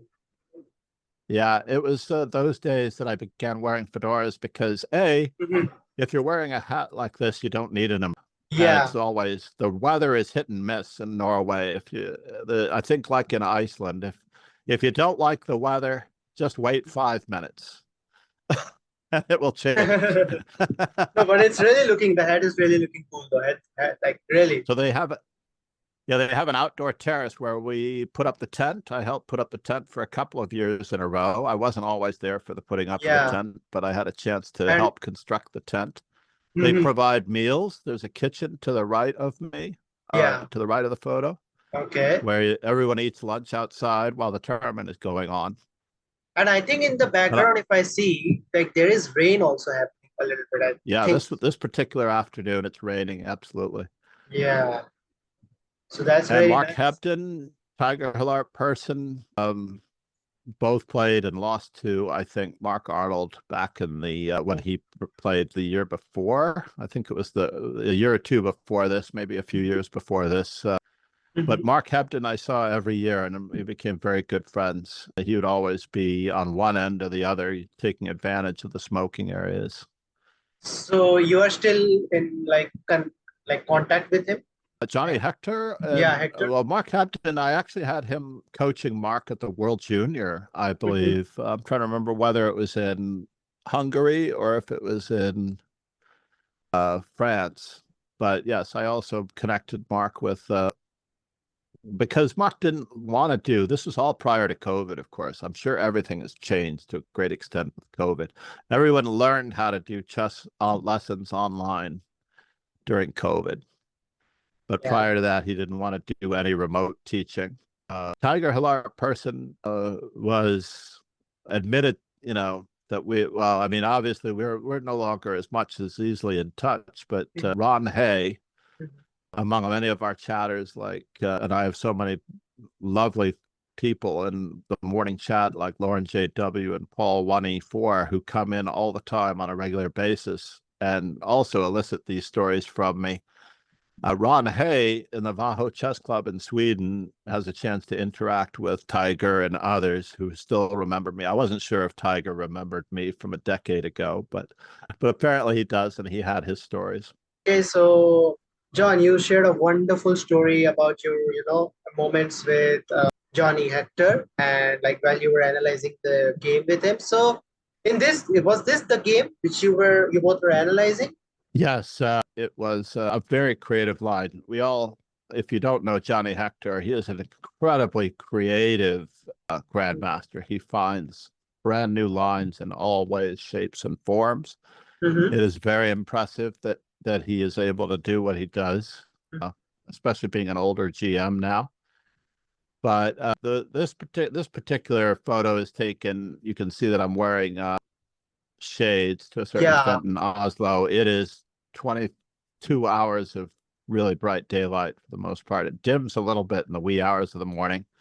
Mm-hmm. And on this side of the room, this is board 2, which is to the right of the main board 1 is in the center where Tiger Person was most of the time. Mark Hepton was on board 3 on the other side of the room for board 1. And on the opposite end of this room, across from us, would be the next 5 or 6 boards. I think they went up to board 8 or 10 in this room. And then there was the main hall where there were 32 boards in the tournament. So approximately 24 boards of 48 or more players were in the next room. And this is the Oslo Shackelskap Chess Club on the main thoroughfare in Oslo. Mm-hmm. I also had the opportunity to play at Stjernen, the Star Chess Club, Stjernen being Star. And how many points did you score in this tournament? Oh, please.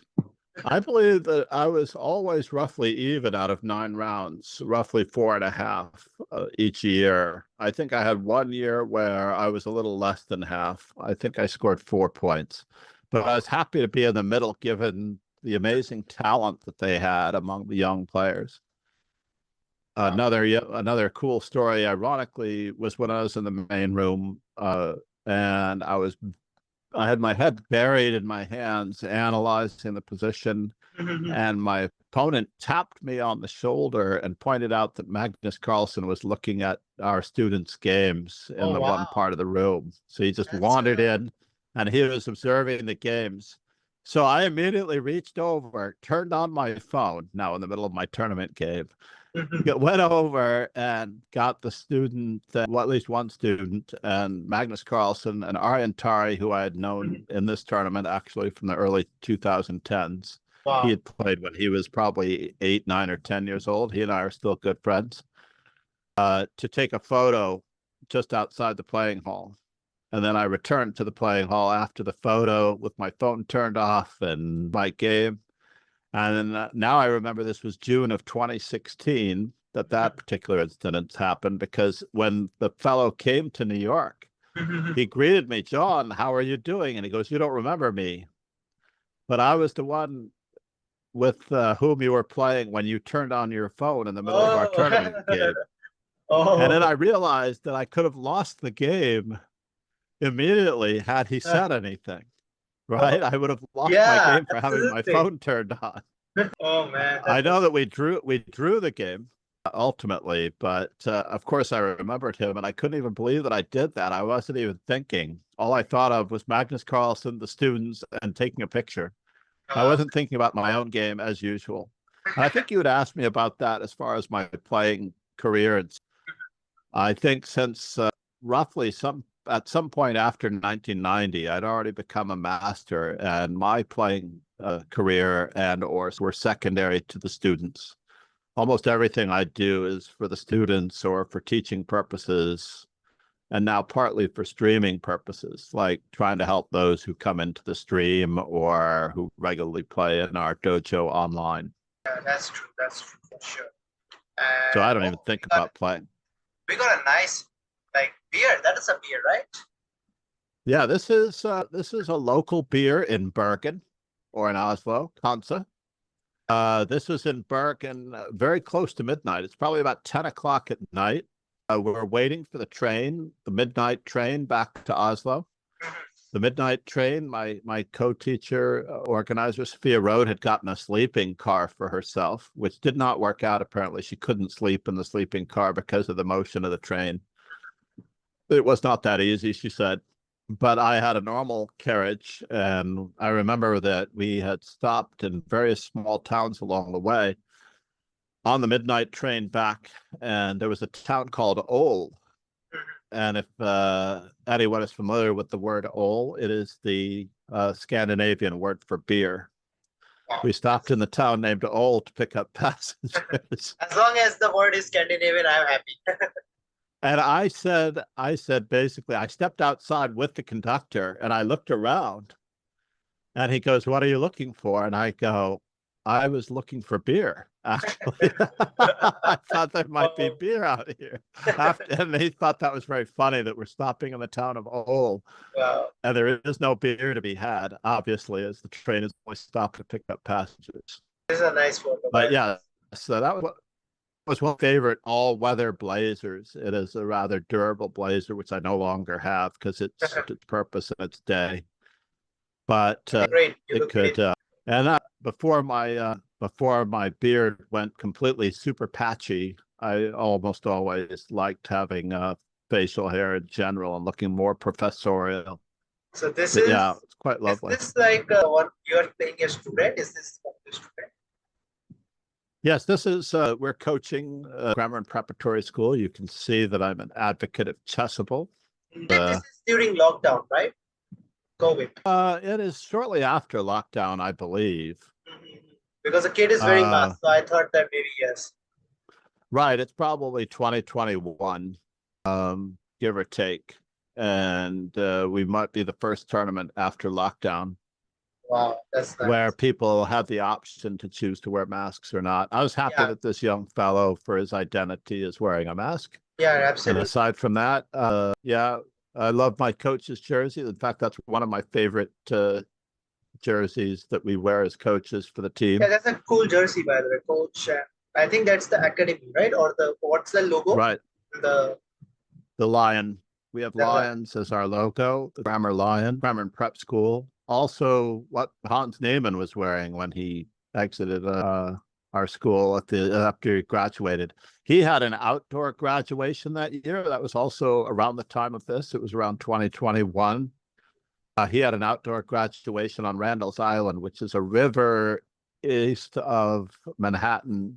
It's actually in the river east of Manhattan on the way to Brooklyn and Queens, which I drive through frequently. So here I am going over one of the students' games, not necessarily always using a computer, but the computer is ready and standing by just in case anything really needs to be looked up. Yeah, true.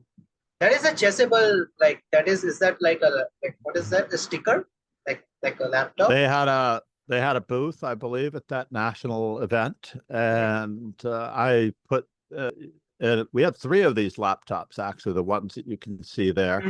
It is I still have it, actually, to my left in the bookshelf. But basically, that one served its purpose over time and can no longer be updated to the latest version of Windows. So I had to give up on that laptop, unfortunately. But that's looking cool, man. That's really cool. So, this is a very old picture. So this was definitely early on with Sebastian Mihailov, later to become an international master. He always was interested in new words and learning English, and he was very, very enthusiastic member of the Norwegian base. We were visiting with Maud Rodsmoen, who you will see on. In fact, I stayed at their house on many occasions.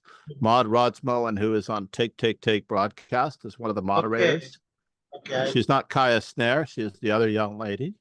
Okay. With the blue eyes and blonde hair. And her brother Ulrich. Might have seen her. I'm sure you've seen her. Everyone has seen her if they've watched any broadcast with Jean-Ludwig Hammer. He was also in the early tournaments as well with Mark Arnold. And basically, ironically, Sebastian is around 2,700 plus, I think, on League Chess and whatever. Wow. And he is one of my top 3 rated wins on League Chess because I beat him very nicely. Wow. Very nicely in a bullet game. If you look at my profile and look at my top 3 wins in bullet, you will see, I can't recall his name, but he is one of the 2,300s, which I beat was very nicely. So in this game, did you win? In this game, do you win? I'm wondering if I won this game. Yeah, I think this is a casual game from the Blitz. I almost, because this was not taken by me, this may have been from the tournament organizer. No, because I can see pen and some sheets, so I thought it was a classical, the table. Yes. So it should be a classical game, but that doesn't look like one of my favorite openings. No, French. It is French. No, it's a Slav. It's Slav. a Oh, Slav. yeah. It's a Slav. Oh, yeah. Yeah, it's not Which my is not favorite either. entirely one of my favorite openings. So Not at all I'm mine. curious if I actually played the Slav in that game or not. Obviously, I did, but what does that really mean? I'm going to have to look it up for you later. Sure, no problem. I have no memory for wins. I definitely probably would remember if I lost. That's very generous. Yeah, I will check in the ChessBase database, and I'll ship you the game if I see it. Sure. All of these games actually are preserved in the mega database for the most part from the Norway days. So coming on to the next photo. Unless it was Blitz. Oh, we have another hat photo. Yeah, this is a lovely one. A hat that I picked up in New Orleans in 2019. December of 2019, I picked up this hat. And so this has to be around 2022. Grandmaster Joel Benjamin is analyzing with one of our middle or high schoolers in Saratoga, New York. He's wearing that same lion shirt, like the jersey. Yes, Grandmaster Joel Benjamin was coaching with us around 2021, 2022. Wow. This is a really nice picture, though. And you can see the student has a mask. Yeah. It's like he's lower down the mask. I believe in the playing hall, all of the students had to be wearing masks in the playing hall. That was so you are basically first. So you both are basically analyzing his game, like that. Yeah. Right. Okay. Yeah, we all sometimes teamed up and learned from each other on occasion. There was one incident where Dan O'Mara was analyzing the game with Mark Arnold, and I suggested a move which basically flattens the opponent, and it was like Mark is like, what in the world is going on here? And we looked it up on the computer, and the computer didn't find it as one of its top moves right away. Only when I came back to New York City and fired it up on my desktop with a much stronger CPU did the computer find the move that I found as decisive, which was one of those nice little moments of being stronger than the computer. Oh, that's really nice. It was a very positional move, I remember. So Nemo. Here is one of my favorite players, of course. This was probably the only time. That is the story which you were telling. Is that this one? This moment? No, this is probably the second time I met up with her in New York City, probably about May of 2022. We had met previously at the World Series of Poker when she was playing in the ladies event and the tag team event with Maria Ho. And that was the story that I might have been mentioning before, where she was primarily concentrating on poker and wasn't very focused on interaction. And here she and I are playing. She actually ultimately knifed me. If you can imagine that, let's just say my king goes to E3, she played, and in this position, actually, this is the decisive position. I literally should have played knight to B3 in this position. And then I stop her king from invading, or maybe it's on the next move. Let's just say that it's king D3 here, king B6, and I need to play knight to B3. Knight to B3, right? Yeah, and she cannot get in, and we just agree to a draw because it's 4 versus 4 on that side, and everything is locked up. But ultimately, she played bishop to G5 check and knifed me. I think it might have been king to E3, bishop to G5 check, and then I lose the king and pawn ending to king B6, king A5. So ever since then on my stream, I've often called the dark squared bishop the Nemo knife. Nemo knife. The Nemo knife. She also has an affinity for knives. At one point, she mentioned that she thought that the knife was the perfect, and I felt that the Nemo knife was appropriate for this particular moment as well. She actually asked me to play. I wasn't planning on playing. It was very kind of her to literally say hi. Yeah. I was just introducing myself and says, let's play a game. This is in Union Square in New York City. I was on my way to Hikaru Nakamura's retirement ceremony. Not Hikaru Nakamura, sorry. Sunil Weramantry, Hikaru's father, he was having a retirement thing in Brooklyn. So I happened to be wandering through Union Square from Society Billiards, which is on 21st and Broadway. And I was going to the train station on 14th Street in Union Square when she was in the park there. It's a And really nice photo. It's like, I think it's it from is. the stream, right? She has recorded Yeah, I this. grabbed it from the stream. I have Yeah, other photos, but I don't have photos with me in it because they were my photos. yeah, no problem. So, well, those were some amazing photos which you shared with me, and those are really amazing stories. One last question. So, what would you, like, what this is the last question of the interview. So, what advice would you give to young players, in this, like AI area? Like we have this AI now, engines, chess base, all these engines now, right? But what would you give? What advice would you give to the younger players? How do they prepare for Well, it? it sounded like you were leading the witness a little bit toward technology, but on the whole, for anyone of any age who is starting out in chess, I want everybody just to realize that there are no limits to your learning. There True. are no limitations to the learning except those that you place upon yourself. I was talking earlier with someone who ultimately was talking about losing and losing this or losing that. And I'm like, this is not a real thing to be focused upon. Losing is not what you're focused upon. Yes. It is the learning, the Learning. progress, and the destination in the future that you wish to achieve. I would only say that Nemo and Fiona Steele Antoni, who also was a Yeah, streamer yeah. during COVID, were two of my inspirations because I'm not very happy with my voice. Nobody is really happy with their voice in general. Being very self-conscious, I did not want to become a streamer or a public person on the internet. But with Nemo being able to laugh about her, being able to joke about her laugh, I remember she had many various, being able to laugh at yourself and being able to do things as an older streamer. Fiona was an inspiration to me as well. I said, you know what? If anybody can do this, I can do this, and I'm going to enjoy doing it. There are no limits if you set your mind to it.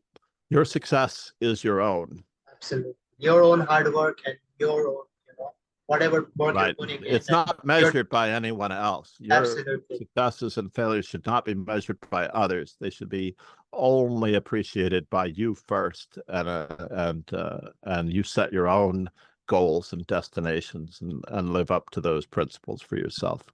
Absolutely.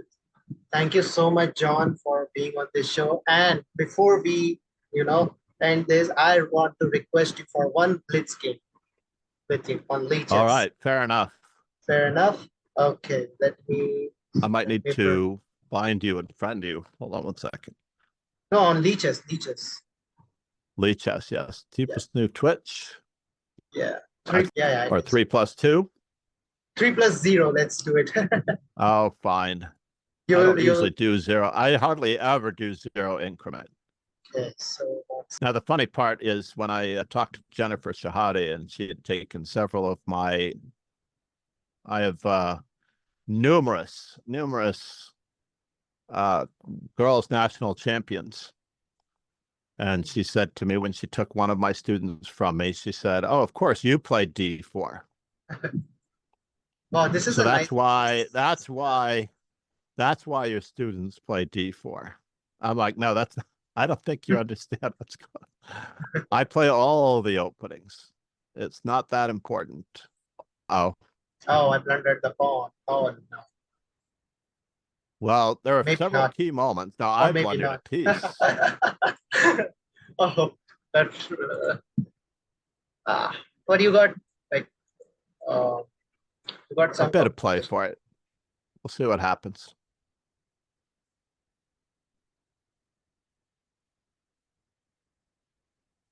We will see. Oh, Can we entice him in?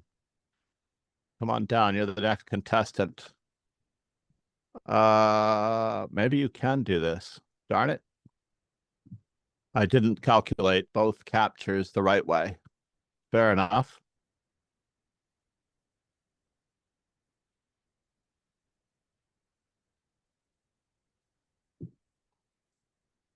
I have nothing here.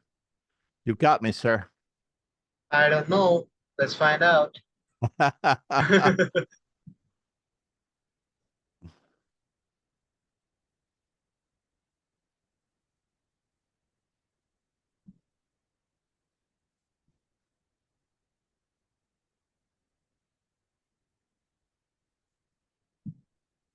See what I mean? I should have played it differently. I missed my opportunity. C'est la vie. Whoa, whoa. Okay, Nothing okay. to see here, folks. Move along. I got it. Nothing happening here. Not a big deal. Oh, no. This is getting.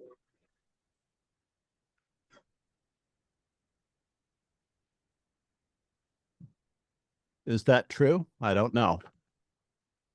I got it.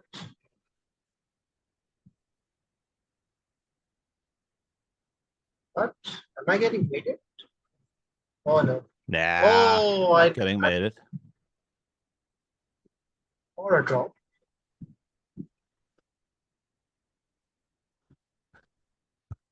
Oh no, I don't You're want to very repeat. kind, sir. You're very kind. I don't want to repeat.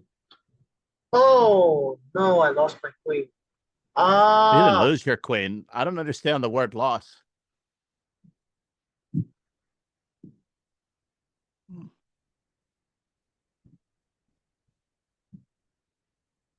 Interesting. Here, still check I there, got check. something. I got something. Yeah, yeah. You certainly do.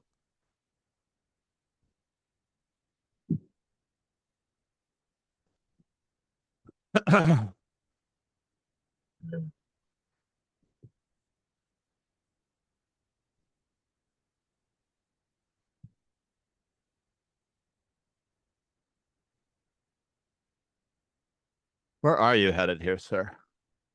I don't know.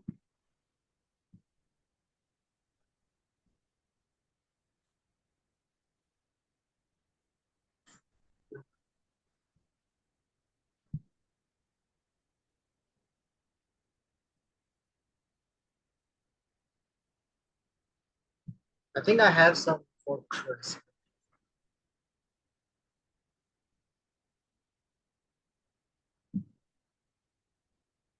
You always have something, sir, I'm sure. A player of your caliber? You can take my bishop if you want. All right, fine. I will take your bishop. And I am happy for a draw. Indeed, considering how Indeed. badly we both played. Oh yeah, that was like, yeah.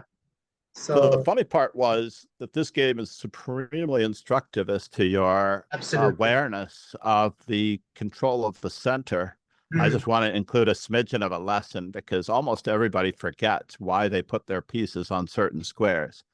The reason why black places his knight on f6 is because he needs to be able to play d5. True.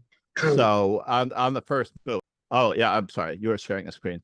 So going back to knight c3, knight f6 on the first move, you already were in a worse position when you did not push your d-pawn 2 squares. Your d-pawn does not go to d6. Remember, we talked at the beginning of the podcast about counterattack being the number one method. And I would say that 99% of the opponents in my position do not play, ironically, they just do not play the move d5. They don't know that their pawn is supposed to go 2 squares. So here, obviously, instead of castling, d3 was more accurate, and then I really am threatening the pawn. Yeah. But I blundered my piece, and you probably should have processed me appropriately. Yeah. But fortunately, there was activity, and you missed your way to step out of the perpetual check by moving your king to h5 instead of h6. Yeah. Oh, that was I blundered by not taking on f6 earlier. So if you'd gone king to h5 instead, I'm not sure how I could have continued. Oh yeah, I could have gone king h5, and if you can't go check because I will trade, and if you go there, then I have queen g Oh. So there are two other types of psychological mistakes that all players make. One is that when you're defending, you move backwards. And this is something you must fight at all times. So you don't look at forward moves when you're defending. And the irony part is that when your king is in danger, of course, it's even more so. So that was only a psychological moment in that particular case, where you didn't have to give me the counterplay. But thank you so much for the game, and thank you so much. And guys, if you please do check out Master Chess Dojo on his Twitch channel, his YouTube channel, John All social MacArthur. media. Like I have been watching him. I think it's been 3 years now. I've been watching him, streaming. I've learned a lot from him. We have played so many arenas, like his beaches arenas, even like casual games. And he's an amazing streamer. He's an instructive streamer. He will teach you everything. And he will also analyze games with you during the stream. So please do check out his channel. Please make sure to follow him. Make sure to subscribe to his YouTube channel, and Thank also you so do much, follow him on Tapesnu. Instagram. Thank you for having me. Thank you so much, John, man. It was really such a special episode. Very much got to know so many amazing, interesting stories about your life, about everything. And yeah, I wish you all the very best for the success. Thank you so much, Tapesnu. Yeah. I hope to see you at the World Championship in November. Yeah, I don't know where it is going to happen. That is the thing. We don't know. Yeah, they're keeping it a secret. True. I'll probably try my best. Also, before we end, Javakir or Gukesh, come on. As much as I love Gukesh because I was in Singapore to watch him then, I'm afraid that we might be changing the title again. It is hard to hang on to your title. It is absolutely hard to hang on to the that title. At a very young age. That at a very young age. Yeah, Garry Kasparov mentioned that winning the World Championship, as he was told by Rona Petrosian's wife told him, well, congratulations on the happiest and unhappiest day of your life. Oh, wow. And he didn't realize until the next morning how unhappy he was because he had nothing left to play for because he had already reached the pinnacle. Reached the top, yeah. Yeah, and now where do you go from here? It's very hard to maintain your motivation. Absolutely. I also support Javakir, but let's see. Indeed. Sorry, Gukesh fans, but yeah. But going to the World Championship and hanging out with all of your favorite chess celebrities, for example, in the last one, I was able to hang out with Anand yet again. I had known him from his youth in the mid-1990s when he was a young man. And I basically got to hang out with him again in Singapore at the Gukesh Dingler match. I believe Ganguly was also there. I also got to hang out with chess coach Andres Toth. That's amazing. And of course, Nemo and cast of thousands for the most part. All the celebrities were in the room at the time. We were all chatting together, including my coach, part of a Singaporean group of players, so that another Singaporean players that were there. Thank you so much for sharing all these Tapesnu, moments, man. For everything. And yeah, wish you all the very best for your upcoming projects. Namaste. Namaste.